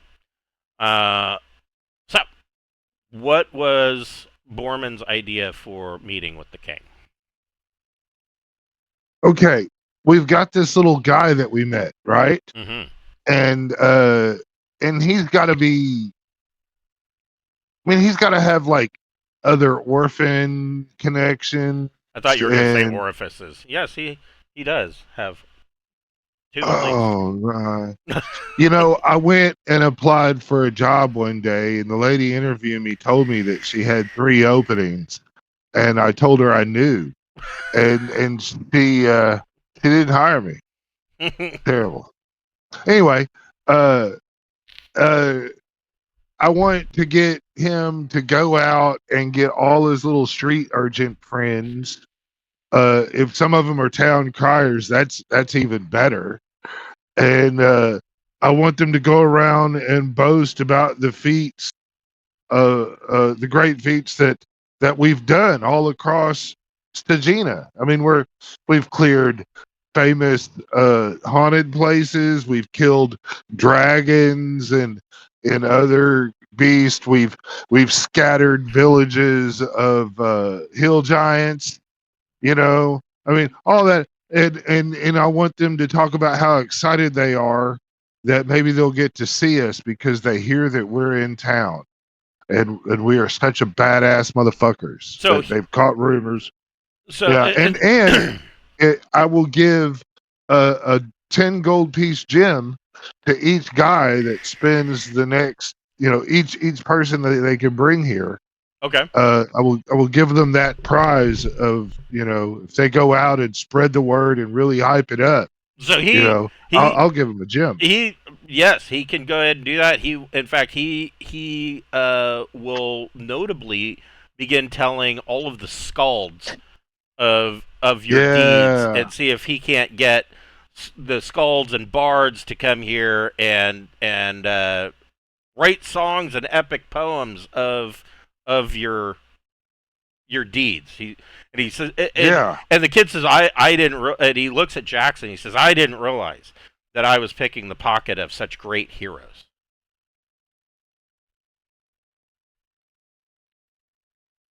Yeah. This is why you got to be careful who you pick pockets, kid. And you're really lucky because Jackson leaves 3 tracks in the snow, and if you'd have grabbed the wrong thing, it would have been very embarrassing. Footprints and a drag mark. Oh yeah, how do they feel about me walking around with Mira? I was just thinking about that. Nobody seems to be, I mean, you get some looks, but nobody is up at arms about the fact that you're walking around with a displacer cat. I I probably think they're hallucinating it. Yeah, they're either hallucinating it or they're like, you know what, he's a badass, good for him. The more common look though is that the party gets looks at with kind of a surprise that you would allow two slaves to dress. I mean, Peppermint, they're automatically assuming that you're half orcs or slaves. Peppermint, they kind of are like, yeah, no, that's appropriate. you know, a leather armor thong is, that's completely correct manner of slave dress. But looking at Dentry, they're like, wow. I mean, they're really going all out, equipping their slave with such grand armor and weaponry. Norman will be sure and tell all of the onlookers at Overlook to be like, he's the baddest man in this city. Anybody one-on-one, my man Gentry here will fuck them up, man. Fucking fuck you up so bad that your fucking grandchildren have a dagger in their ass. And so there are these two stumbling braggarts. Yeah. Really? Well, Here we then, go. then we need to see about that. Prove your mettle. Yeah. Okay. The crowd, they kind of usher Dentry out. The whole crowd of the bar, they usher him out into the street in front of the mead hall. So, what are the chances of Malachi sneaking a haste spell in while everybody's no need, running? bro. No need. Jumping. I wouldn't want you to. Gentry wouldn't want you to That's sneak true. it in. It's gonna just be He's a regular knight. fight of some kind. Yeah, I'm like, Yeah. nah, I don't need to do it this way. I'll work them as is. Yeah, probably so. But If you do it without me knowing, it is what it is. I'll probably be mad about it and try to like handicap myself some other way. And so, well, you would know if you got Malachi's wholesome, necrotic good juice. Necrotic good juice. I've had your good juice enough times to know what it tastes like. Yeah, you would. I've hit you with it a lot. I mean, that's my favorite combo is to enlarge you and give you with the fucking haste juice and watch you merrily bounce your way through fucking giant. I don't think we should do haste in a thing full of people who are all taking mushrooms. It's like the wrong you're kind right. of vibe to bring to the situation. You're right. Okay. So I agree. So Styginians do things a little differently. This is not a regular fisticuff street fight. No, they've got wooden shields, and these guys are using hand axes. And it is generally a fight to the death. Hold on here. Am I fighting one-on-one, or am I fighting like 5 people at once? You're fighting two against you. Am I using my weapon, or do I have to have a handicapped weapon? No, you can use your weapon. They don't much care. Well, they're stupid. Yeah. They're stupid. Malachi will stand behind that. him and hold his hands out to his side and just start doing the cloak of the robe of colors. Be like, hell yeah, feel the vibe, bitches. Okay. I'm not really doing that. Dentry won't let me do cheat. Oh wait. Aw. Well, I just want. I gotta it's been a while the since I've guy had a enough clean of 1v1. I'm eager for this fight. Don't take this away from me. Yeah, two versus one, and if you start to lose, you'll just bitch because I'm gonna fireball him. How about that? If I start to lose, I'll be like, "This is weird." Yeah. Yeah. There are things we can do to help you in your endeavor, Dentry. It's just how's it going? There are things we can do. It'll be okay. We're crafty and clever. Hey, if they throw any spells or anything besides regular fight stuff, you're welcome to it. But as long as they keep it at straight fighting, I got this. Yeah, so that's what I'm thinking. The crowd kind of gathers around and gives you like a 40-foot circle for this fight. Dentry, you can go ahead and roll initiative.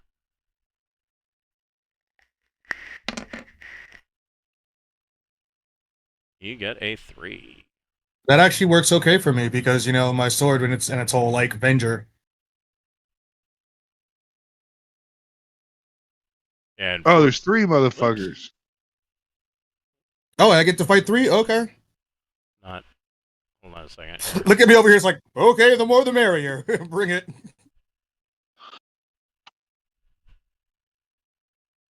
I might be a Well, little too eager for this fight.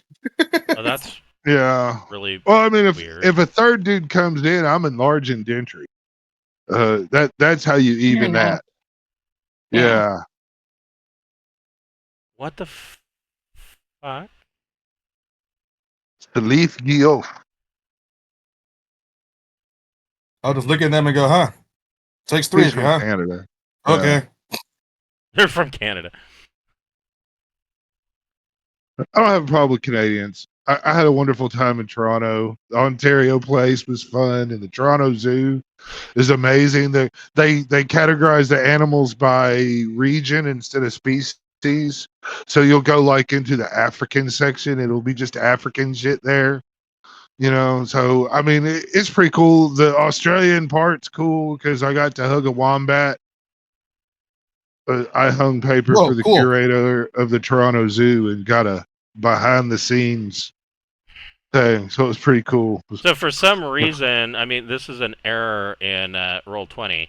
It's pulling up the party icon as this weird name. Oh. No, it's the party. There. Giving the rest, this will be the opportunity for the rest of you to do something. In fact, I will put them before Dentry. So, the crowd gathers around the circle, and these 2 warriors, they have hand axes. They just for my edification, hand axes. Okay, are 1d6. And they are going to be able to go first. Pull my stats. All right. So the first one comes at Dentry. Ew.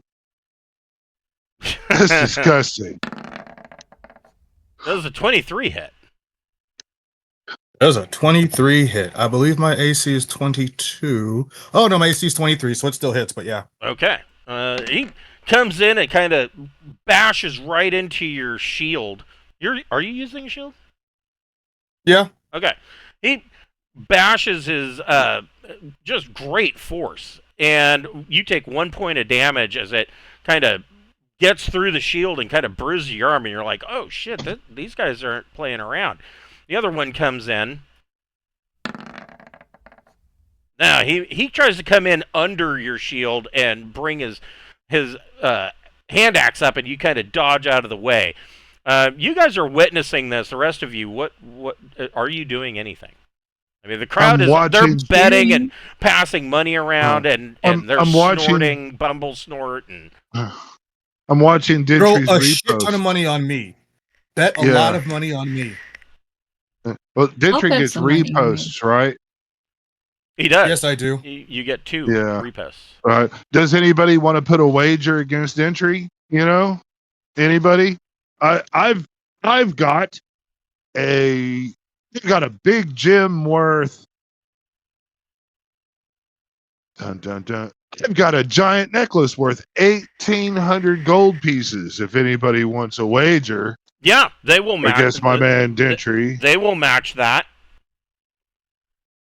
All right. Yeah, I'm gonna let them Yeah. make the bets before I venture back. Okay. Oh yeah.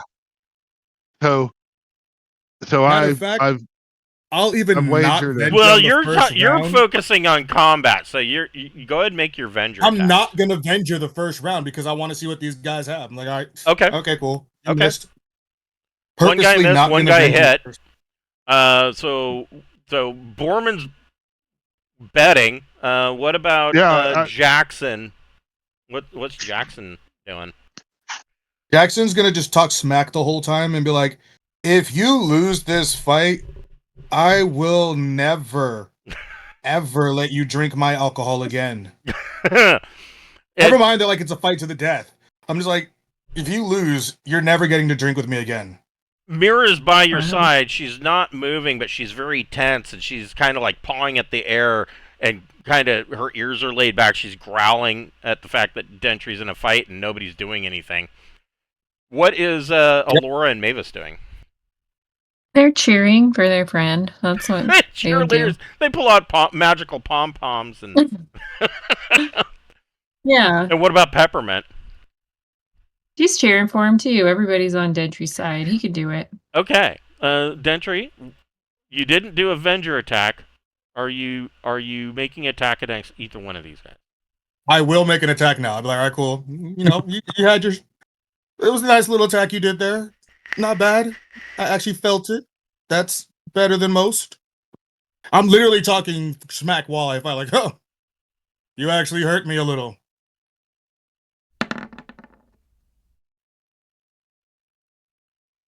I'll give a play swing at one of them. Yeah, you take a swing and he just takes his wood shield and deflects your blow, and he comes right back in and misses. He takes a swing and you kind of just dodge out of the way.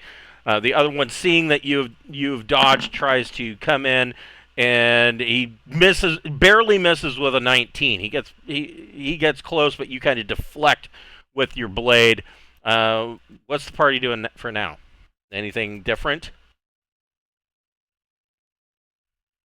No, I'm still. Mormon. My characters are still cheering. Okay. Borman pulls out a second piece of jewelry worth 1,800 gold pieces and goes, I've got 2. Does anybody else want to take the bet? My man Didry will slay both of those. Okay. They will take your money. They think it's going to be an easy round.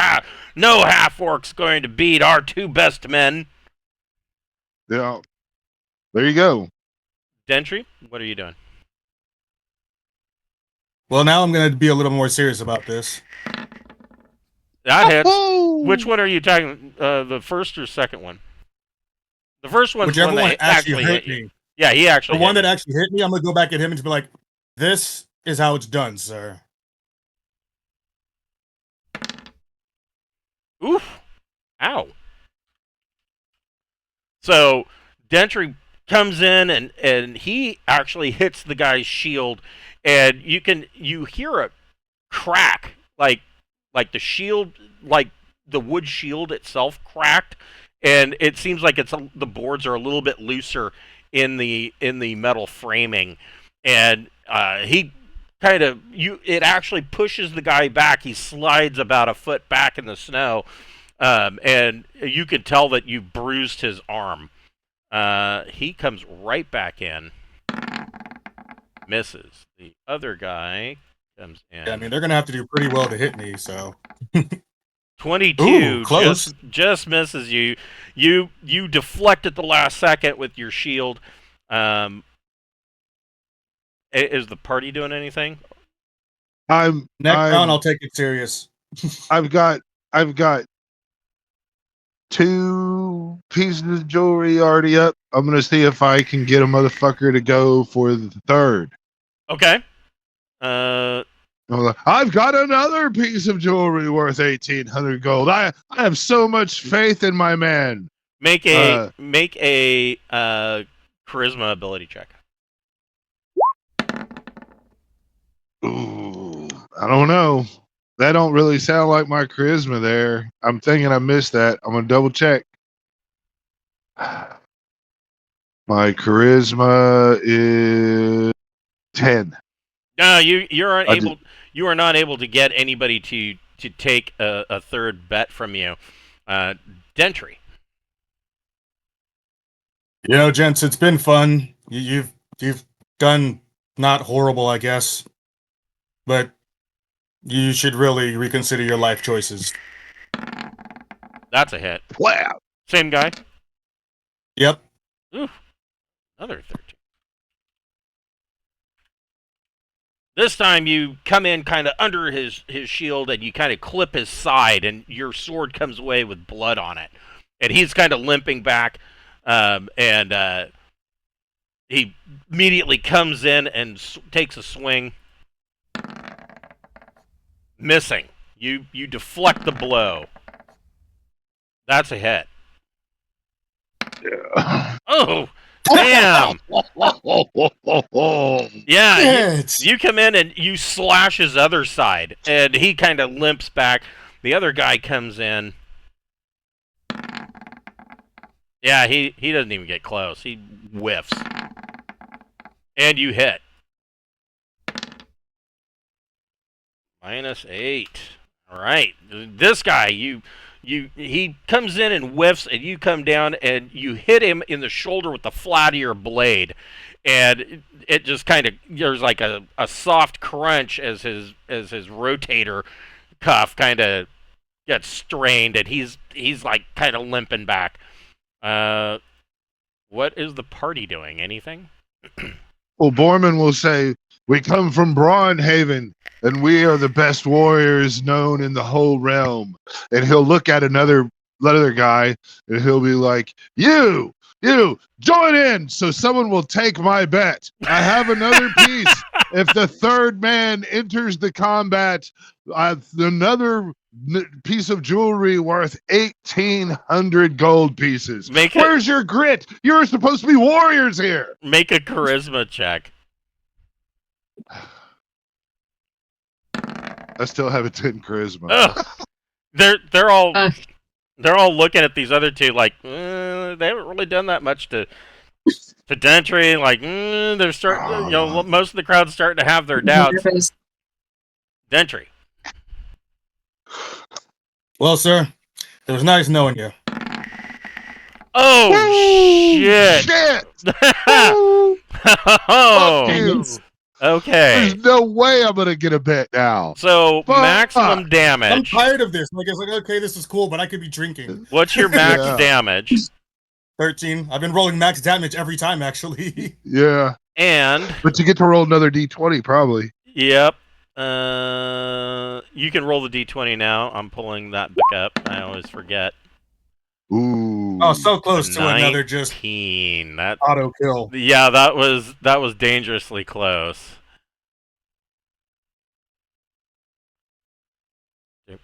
A 19. Oh no! Dentry brings his sword up and cuts the guy from crotch to forehead, and the guy's guts just fall out. Oh, damn. Oof. Like just Dang. slop on the ground. And he falls. So he's done for. I would like to end the motion of my swing with the blade just pointing at the other guy like, Okay. you want more? Yeah, want more? You've got your shield up and you're kind of pointing it at him, and he's gonna come in. He's got to save face, and he just comes in and taps the tip of your blade out of the way. That's all that he does. I'm not even gonna venture that because I'm gonna work him. We're gonna work him properly in a second anyway. What's the party doing? Anything different? Oh well. Kieran, I mean, he's doing awesome. Yeah, he's doing awesome. Okay. He's like, He doesn't need any you help. know, Yeah. So Yeah. your cheerleaders are like, I'll ooh. tell everybody how lucky they are to be in the presence of such great warriors, and they should tell the tale so their children know that they were blessed to witness such might. Why, none has been seen in this land before. He sent fire giants scrambling with their fucking cod pieces chilled with ice. Peppermint's looking at true. the remains of the first guy on the ground, and she makes some comment about how that's even gross for us. Like, what the fuck, dude? Dentry. Bro, you had a chance to walk away. You really should have taken it. Mm-hmm. That's a hit. For 7. For whatever reason, I'm having a harder time hurting this guy, though. Yeah, you come in and again you bash into his shield and bruise his arm. He tries to 22. He gets close. It bounces off your plate. Go ahead and Dentry, what are you doing? I'll venture that one. Okay. That's a hit. Oh, that was valiant, sir. I liked that one. Oof. I respect the good efforts. He comes in and you parry his block. Is the party doing anything? Just cheering him on still? We're all happy. Oh, I'm he's doing great. This is the first night of Queen Alora. All should bow down and face silence and respect after this excellent spectacle here today. Make a charisma check. Yes. So a lot of the crowd, I mean, they're still trying to pay attention to the fight because this is not going the way they thought it was, and evidently Dentry's far better than they thought. But they're now also kind of, several of them are looking directly at Alora, and there is mumblings in Sprogkurt and a few broken words in Handeln going around, talking about, oh, we didn't realize that we were in the presence of royalty kind of situation going on. Like, we didn't know there was a queen here. Oh, that's and totally I am her different. personal guard. He got announced me as her personal guard too. Yeah, right. That's right. Yeah. So, oh shit, that's a Viking of a different clan. Dentry, what are you doing? Sir, it's been good. It's been fun, but I'm tired of these games. That's a hit. Okay. So you come in underneath and again, your sword comes away bloody. This time you have bit into and got through his armor. He charges, and you just sidestep. That's another hit. Ooh. He charges, you sidestep and bring it in and kind of slice him across the belly, and he's staggering. This guy doesn't look like he's doing very good. Yeah, he's doing so bad. He swings and he just completely misses, and his hand axe kind of buries in the snow. Is the party doing anything? I'm gonna yell out. You can give up now and still bury your friend instead of being fed to the pigs. So, you say that, and one of an older Styginian standing next to you goes, he can't. That would be dishonorable. He would, if he does that, he will never be. Oh shit! Now I brought it up. Now I gotta fucking remember the name. They're Valhalla or whatever. Yeah, it's right? like Valhalla. It is. Where are my gods? Page 37.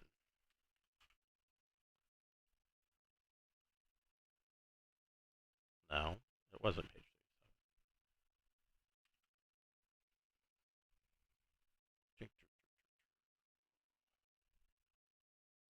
37. He could always pledge himself to be the knight Dentry shield maiden.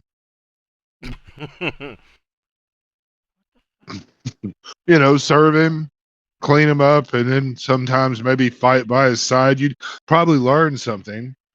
Why am I not finding this?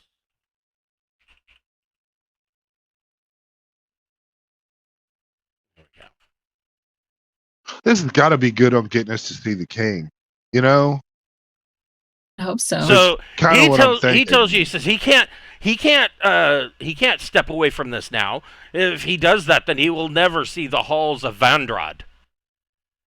Well, can he get in the halls of Vandrad after sucking so bad? As long as a warrior dies with a weapon in their hand, they will be taken to the fortress of Vandrad, which is the home of Jortbrog. But I mean, that's what I'm saying. Is he's swung this thing you call a weapon several times, and weapons do damage, and his do not. He says, "Aye, that's true. That's true." Dentry. I'm like, your chances are slim here, sir, but you can choose to be my squire for the rest of your life or die here. I don't care either way. And he spits blood through clenched teeth. That is Oh, a that's hit. gonna miss. Oh, that hits. Oh no, you're right. How? That is a miss. Narrowly. Bro, how weak are you guys? He narrowly blocks your blow with his shield, and he's going to make another attempt. Oh! You take 6. He comes in and bites in for 6 points of damage. The crowd goes now he'll wild. go to the afterlife. Yeah. The crowd Yeah, goes okay. nuts. A 6. So his hand axe comes in and cuts you kind of in the hip edge of your pelvis, crushing that bone, and your leg kind of goes limp, and you take an additional 6 points of damage, and you're now kind of limping. Your movement rate would be halved. Okay. Does it affect my ability to attack? No. Okay. What's the party sees this and the whole crowd's like, yeah, you get him, Sven. It is but a flesh wound. It means nothing. That's right. Observe. Watch your friend die. At least he's earned his way into a respectful afterlife this day. Dentry. Well done, sir. But here's where your life ends. That is a hit. Oh yeah, that's it. Oof. And Dentry just kind of, stumbles to the side and brings his sword up and jams it right through his sternum. And ends Sven the Braggart. And thus And then we can put the ring of regeneration on him, and he just kind of slowly puts Well, you himself want to be back careful together. about that because you're surrounded by barbarians who have a hysterical fear of magic. Okay, Well, we need to. Are they scared of potion? Yes and no. That's cool. If they detect Let me it, just- if they know let that me- if they know that it is a magical potion that mimics a spell, then they are going to be way hard against that. But the Styginians do brew I don't want it. herbal potions for healing. Oh, I don't want it. Okay. I'm gonna just you know what? Let me limp my. Well done. Your man hurt me. I'll be fine. On we go. okay. Borman makes 3,600 gold pieces from And betting. see, Brian, not only did you win the fight, you have to write down 3,600 gold pieces in the party kitty. Not a problem. It was worth it. Uh, Someone owes me a drink after that. Yes, the crowd Hell all yeah. comes up and they're patting, they're slapping the back of Dentry. They're like, yeah, you are a true warrior, and they just leave the two bodies out in the street. Fuck them, and they push you guys all back into the mead house, and drinks are on the house. That was a well-fought fight. And so you guys are given Viking drink-style horns full of mead and free food. Usually it is it's not small. It's like a leg of woolly rhinoceros. And, Dentry might be able to eat a whole one. But for the rest, Dentry and Peppermint probably can eat a whole one each. But the rest of you are like, okay, well, one will feed the entire party, and there will be leftovers. And so, the meat hall, everybody's coming around. And they're all curious, wanting to know about this queen that you are traveling with. Who are you a queen of? Where do you hail from? Braunhaven, of course. Right. Well, several of them have traveled through Braunhaven, and we were unaware. we thought that Braunhaven was a part of the Glaucian Empire, and that ridiculous emperor that you have over there. What's his name? Emperor Belusian Cestus. Every we did Has there been abominable changes shit. so quickly? Well, we've fucked every one of his people up that's crossed our path, and we'll continue to do so until we put his fucking head on a pike. And everybody in the whole crowd, ah, yeah, and they're all raising their drinking horns, and you know, they're all about it. Dentry is given a herbal potion, and he gets a small sack, a 1 ounce, like a 1 ounce sack. It looks very similar to the pouches that you have bought in Glaucia, the Glaucian Empire. It looks like a little leather pouch, 1 ounce leather pouch that you would normally find shire smoke in, like pipe tobacco. But when you open it, it's filled with the dried crumblings, like very almost powdery crumblings of what looks like mushrooms. Bumble snort. It is Bumble Snort. Does Bumble snort have healing properties? I mean, they'll tell you yes. I mean, what can't Bumble Snort do? Everything heals here. That's the magic of the land. Yes. So I Yeah. expanded on Bumble Snort in this particular book. It is a rare fungus found in marshy or forested areas. Can be used in 3 ways. The first is a powerful hallucinogen that is usually snorted or smoked. Users will experience powerful hallucinations for 1d6 plus 6 turns, gaining half of their hit dice as temporary hit points during that time. And this is usually the cause of leading to acts that would be, known as heroic idiocy. The one guy who does a couple of lines of Bumble Snort draws his dagger and goes off to attack a dragon. Those are the guys that have a problem with Bumble Snort. They believe because of the temporary hit points and the boost to their constitution, they believe that they are invincible. A temporary 1d4 penalty to both wisdom and intelligence, but those loss points are seen as a temporary bonus to strength and constitution. So anything that you lose from wisdom and intelligence is added to strength and constitution. It is highly, highly addictive in that form. And there is a lucrative black market, and it's sold during the Festival of Aesa. It's sold everywhere openly. Yeah, go ahead and have some Bumble Snort. Epic. Those that have imbibed the drug twice must make a save versus poison or become addicted. Those that fail the save suffer a 1d4 penalty to all attributes for 2 weeks as they try to kick the habit. Assuming that you want to try to kick the habit. The second use is to dry and crush it to be made into a potion that allows one to read thoughts of others as a potion of ESP. And the third use, the potions of ESP are commonly used by the druidic priests of the Styginian pantheon of gods. They'll drink it so that they can tell fortunes and basically see into the future. A third use, dried Bumble Snort, is sometimes sprinkled in drinks like mead, producing an effect that causes the imbiber to experience thoughts or dreams of others as powerful hallucinations for 1d4 turns. And it also can lead to addiction after 3 uses in that form. But everybody's fucking high, like all the time during the Festival of Aesa. It is to be expected. Yeah.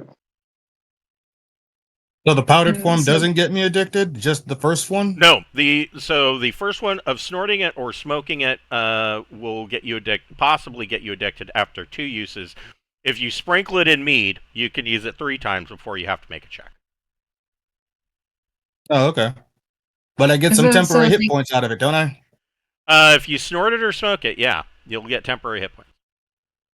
So they gave him enough just for him, or is it like for enough for a bunch of people? Okay. Well, I mean, a 1 ounce pouch. I mean, that's a lot of fucking coke. For one person. I mean, one. You probably have like 4 doses in here. Okay. Of Bumble Snort. Maybe no, probably 2 doses. 1 ounce isn't that big, so probably 2 doses of Bumble Snort here if you're snorting it or smoking it. If you're sprinkling it in your mead, it would be good for 1. All right. Well, who's partying? I guess we could probably buy more if other people want. Oh yeah, to it's for do sale something. everywhere.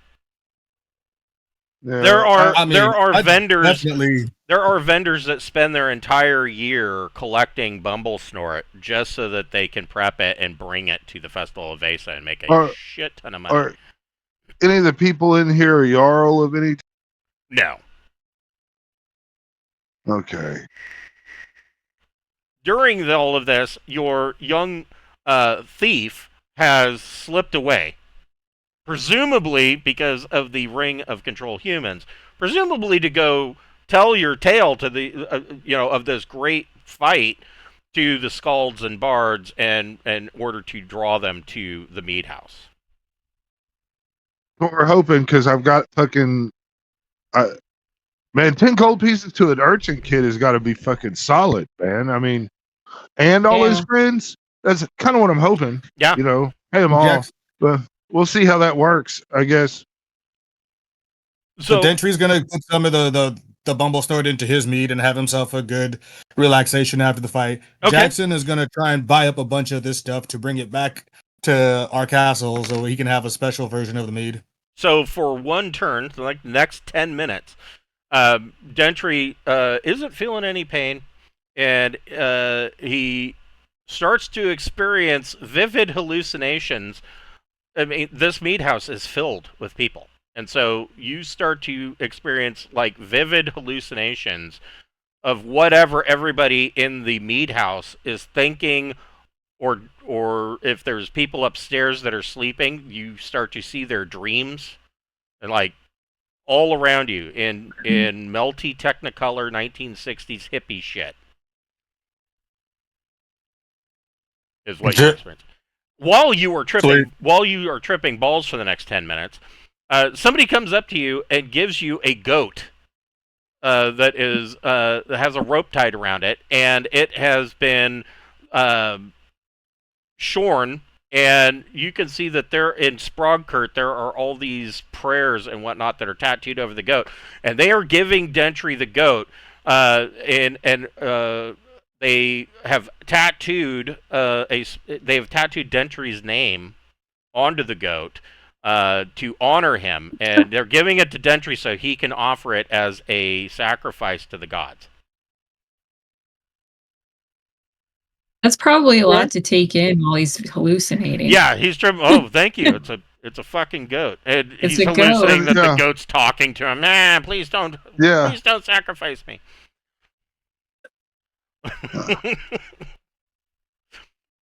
Wow. So you guys are given your little back room with there's a large tub. The tub is probably the wrong word. It looks like a large wooden bucket, but it's big enough that Dentry can actually sit in it.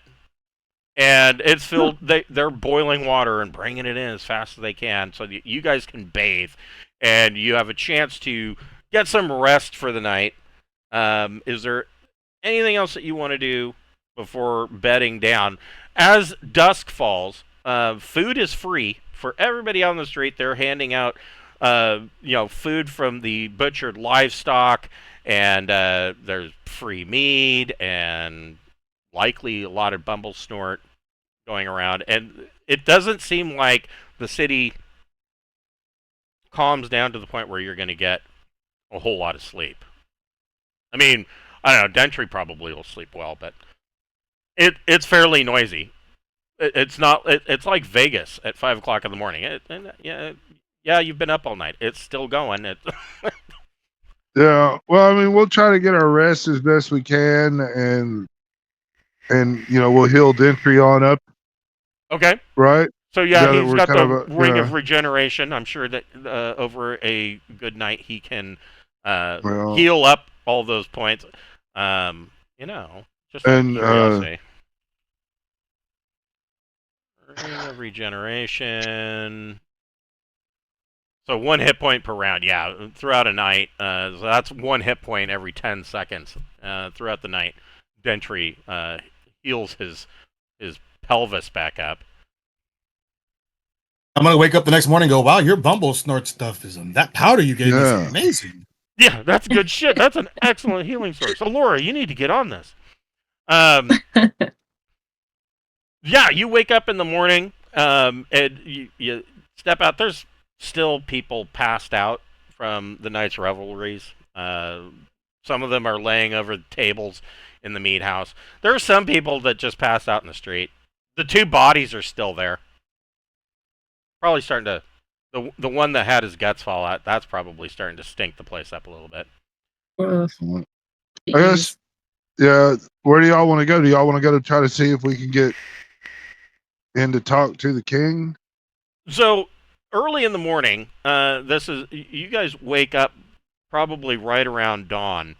Aside from all the people that are passed out, you see that there are a lot of people that are moving over here to the stump of Osala for the morning's beginnings of the sacrifices.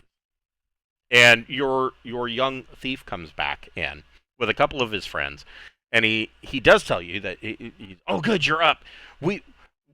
My friends and I, we've spread the word, and the friends are like, yeah, what the fuck are we doing this for? Dude, you're supposed to rob them, not make friends with them. And he's like, oh well, we've spread the word about your deeds, and the one of the ones that is not under control tells you. He says, yeah. He says, if you're wanting to spread word around, you're probably your best bet is to go to the sacrifices and get in good with High Priestess Odindus Daughter. She has the ear of the king. Well, all right. I'll give all 3 of them a gem worth 10 gold pieces. Okay. So Tell the their friends are friends like, that holy we shit, yeah, no, this was a good idea. We didn't even have to do any work for this. and I'll tell them that tell all their friends if they spread the word about our good deeds and how we went down and slayed the beholder and have liberated several dwarven minds. I'll just go over all the shit we've done. Right. Tell everybody our needs. It's the party of Queen Alora, and her first knight is the baddest man in existence. Okay. They are gonna go spread the word. Sweet. They'll probably hit me up every night we're in town. It's gonna be like a drain, but Probably. God, right. I can't think of a better way to get our reputation in the town up than to make motherfuckers talk about us. Just So, as you are making your way through the crowd, you can see that the crowd is kind of all gathering in front of the stump of Osala. It is it knowing being told how big a 50-foot diameter is not the same as seeing a 50-foot diameter. This tree must have been absolutely enormous, and the 6 smaller stumps that surround it, they're all covered in Sprogkurt runes. And you can see that there's a cave under the roots. And this is, there are 3 large temples just north of it. And these are basically the temple grounds of the religion of Stygina. This is basically the home of the religion, and you can see that standing up on top of the stump of Osala, there is a small altar, and indeed they are sacrificing people. Mavis is probably like, "What the fuck are we doing?" Yeah, not comfortable. And so they are in the process of sacrificing people, and a young girl, wearing barely a burlap sack rags and like a small cloak, comes through the crowds, and she looks like she's probably 10 to 12 years old. and she comes up, and it is obvious to you that this girl has been crying. Her hair is a ratted mess, and she, literally is wearing like a burlap sack with holes for her arms and a rope tied around her waist. And she comes up, and she starts tugging on Mavis's tabard, and she says, "Please, I need your help. Master Svalfi has decided to offer my brother as a sacrifice to the gods. I have to save him." Let's go. So she grabs Mavis's hand and leads Mavis through the crowd, and there is a small cart that has a bunch of fur hides, hanging from rope on it, and there is this Styginian standing out front, and he's kind of watching the sacrifices, and he's not really paying a whole lot of attention as you come up. He does turn, and he looks at the girl, and says, "Freydis, I don't generally allow my slaves to run off on their own. Don't ever do that again. Thank you." And he looks to Mavis. "Thank you for bringing this wayward slave back to me." Can she point out which one is her brother? The brother has been taken under the stump of Osala to be tattooed for the festival.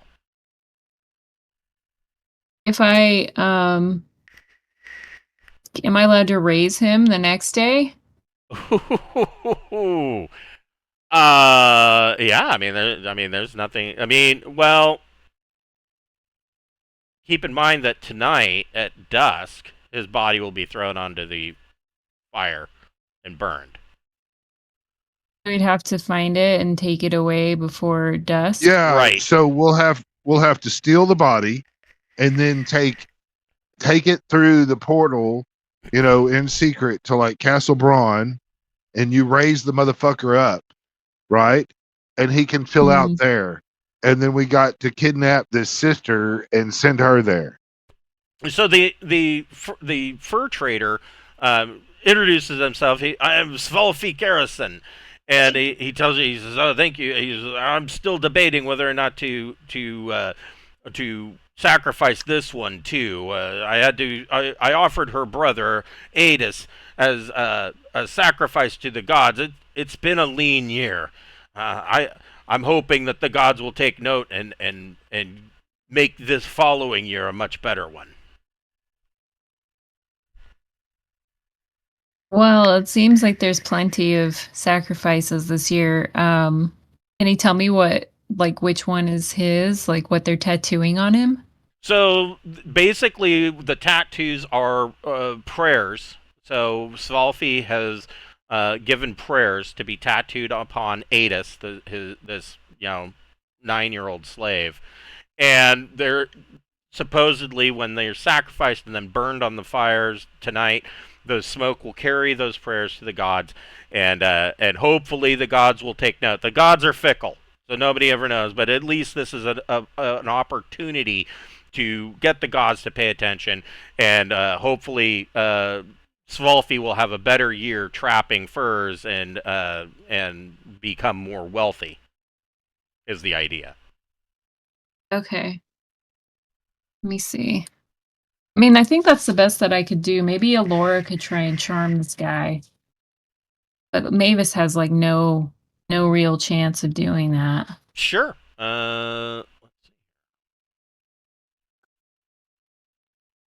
Because having You're them gonna- not die in the first place would be a lot better. Yeah. Yeah, that's got to be traumatic, especially for a 9-year-old kid. Yeah. You're gonna try. It adds character. So how were you gonna cast charm, or how were you gonna? This guy's not a Styginian gargantua. He's not a half giant. He's just a human. So that would be like he has like 1 hit die or something. Yes. Right? Okay, well I can Probably less than that. charm another person Okay, so you want with the ring. So the ring. It's up to a I'll try. number of hit dice is the ring. So the ring of controlling humans. Up to 6 hit dice.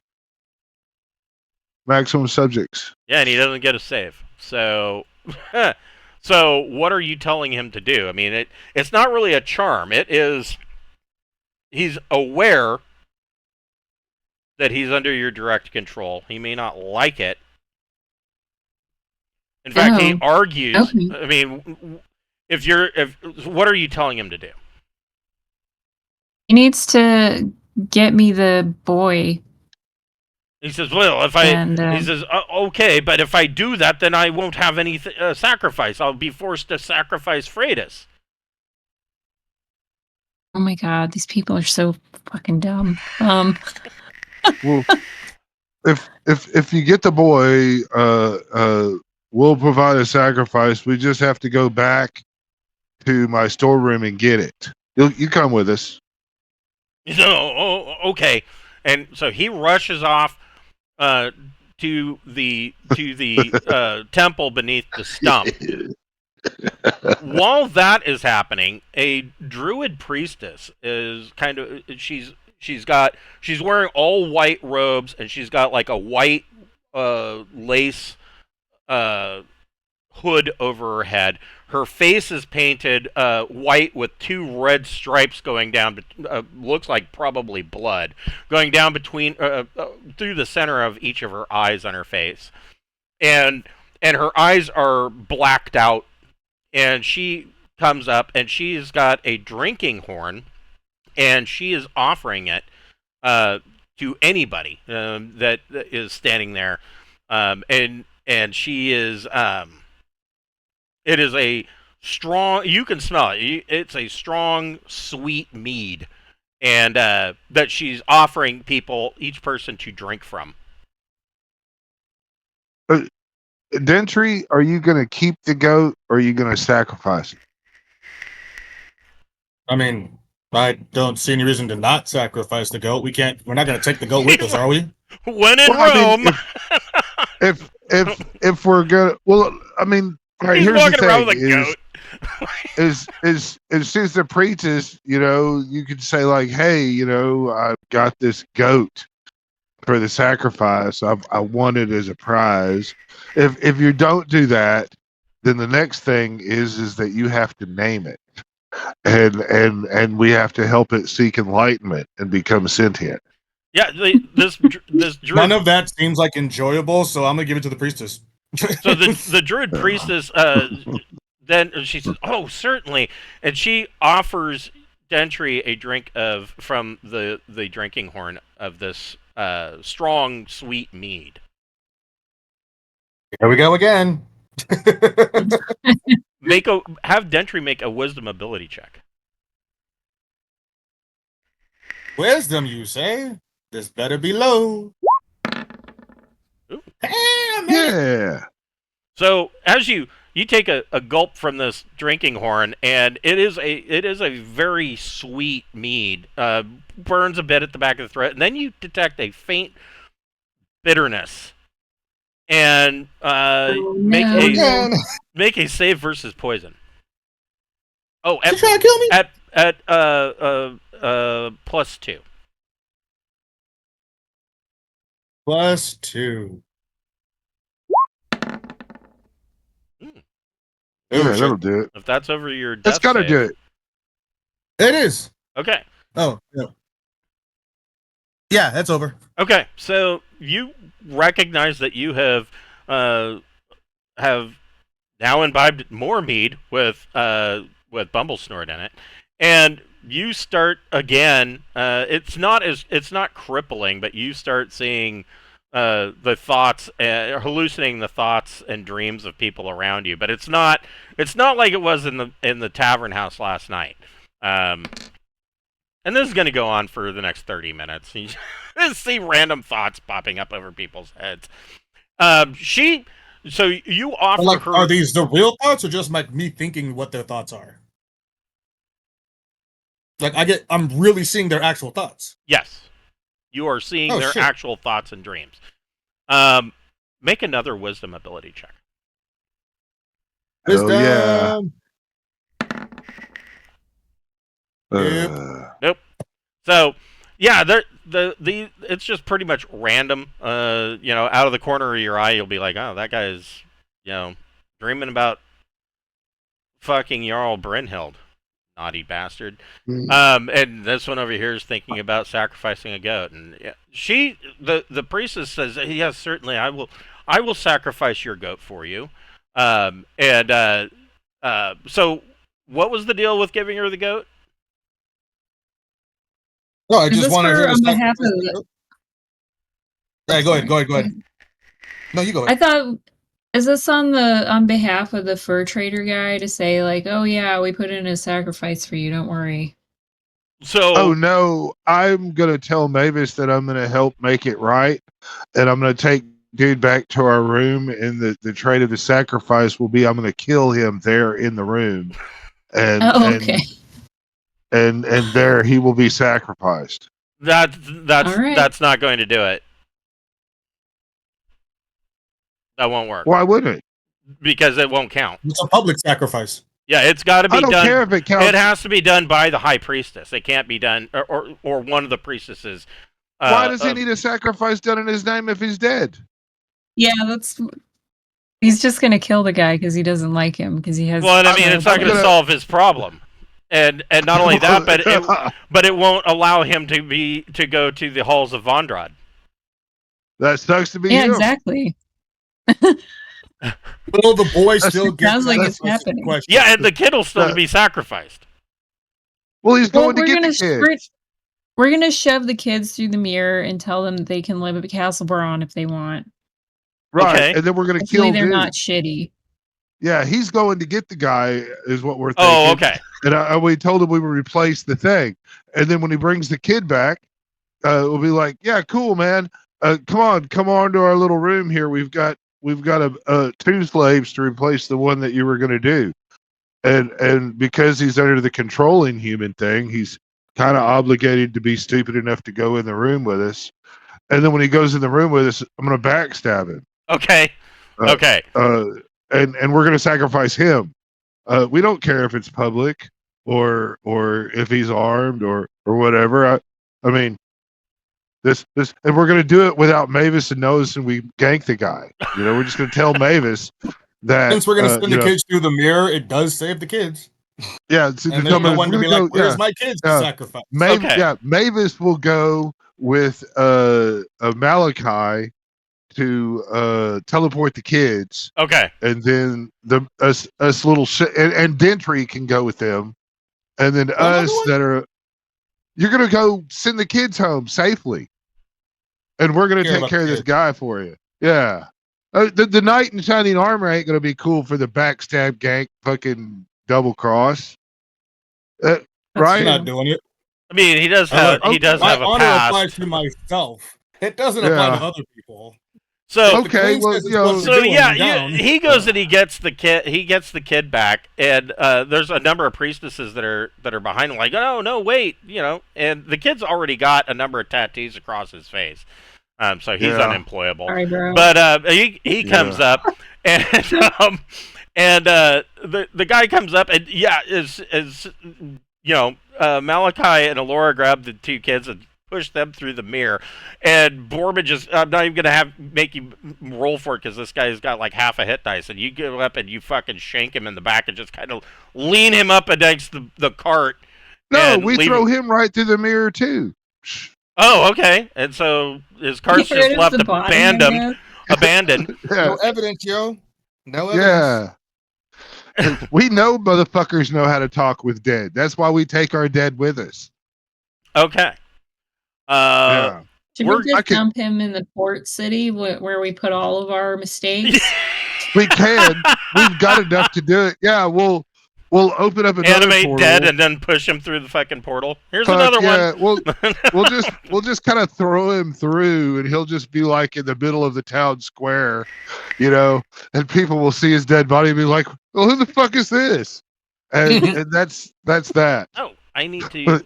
Good question. When we're sending these people to the port city, are we dropping them like in the center of the city, on the side, outskirts? What? I don't know. It's wherever he decides to probably be someplace that you had gone to. So depends. Right there in the whores down. Oh, right, Oh, okay. right in the brothel. Okay, yeah. Yeah, where the rug Man, was, that- where all that, Where the where whore they- rug wait, came with the from. fucking. This is where I did all those fake symbols and shit on the wall. You know. But that is not gonna just kill all the. Okay, whatever. Damn, man. It's Do we probably not a like- brothel anymore. I gotta say. That's a good point. That's a good point. yeah, Probably It's not where a where the brothel brothel anymore. used to be. That's where all Yeah. the horrors emerge. yeah. Okay. Everything went downhill when they lost their rug. All right, Just telling you. we'll break here for the next 2 weeks. We'll be off next week. But let me give you guys some XP. Everybody gets 4,623 XP. Hell yeah. Excellent. Did- So did we get close. any- I'm so close now. Did we get EXP for I'm not begging for it, I'm just asking. For getting our reputation in the town, if that was successful? Yeah, Or is that- yeah, I would say so. That was a pretty good idea. Everybody can add another 1,000 to that. Fuck yeah! Oh, yeah. Rules lawyer. Dun. Thank you, sir. You So are that's welcome. 5, 6, Yeah, 2, 5 3. That's Yep. Yeah. 5623. That's really good. So That's yeah, how you we will do pick it this there, up again brother. in 2 weeks. We're off next week because I have a medical procedure I'm undergoing, and we'll pick up with further shenanigans during the Festival of Aesa in Olafsvellir. hell Being yeah. so See subtle you about this penis then. enlarging thing, you know. It's bionic. Everybody's doing it. Yeah, yeah. Well, hey, if you're getting a bionic penis, I'm just saying, I really highly suggest you get an alarm and Bluetooth. Yes. An app for your phone. Hold Fuck on. yeah, man. Fuck yeah. That way, I mean, you know, when you're sitting there at dinner, you can look over at your wife and your phone will vibrate and you go, "Oh, honey, I can go 3 times tonight." All right. Lord. I love us. All right. We'll see you guys in 2 weeks. Brian, let me know in 2 weeks if you're able to make it. Yeah, I'll know within a few days of that. Yep, there's still some quite a bit more role play opportunities here during the Festival of Aesa. So, and there will be opportunities if Brian is missing. There will be opportunities to flesh out with a hireling or two. So, Okay, cool. all right, Thanks so much. We'll see you then. you're welcome. See Yeah, you that guys was in a couple fun. weeks. Thanks. Hopefully, I see Bye. y'all in a couple weeks. Yep.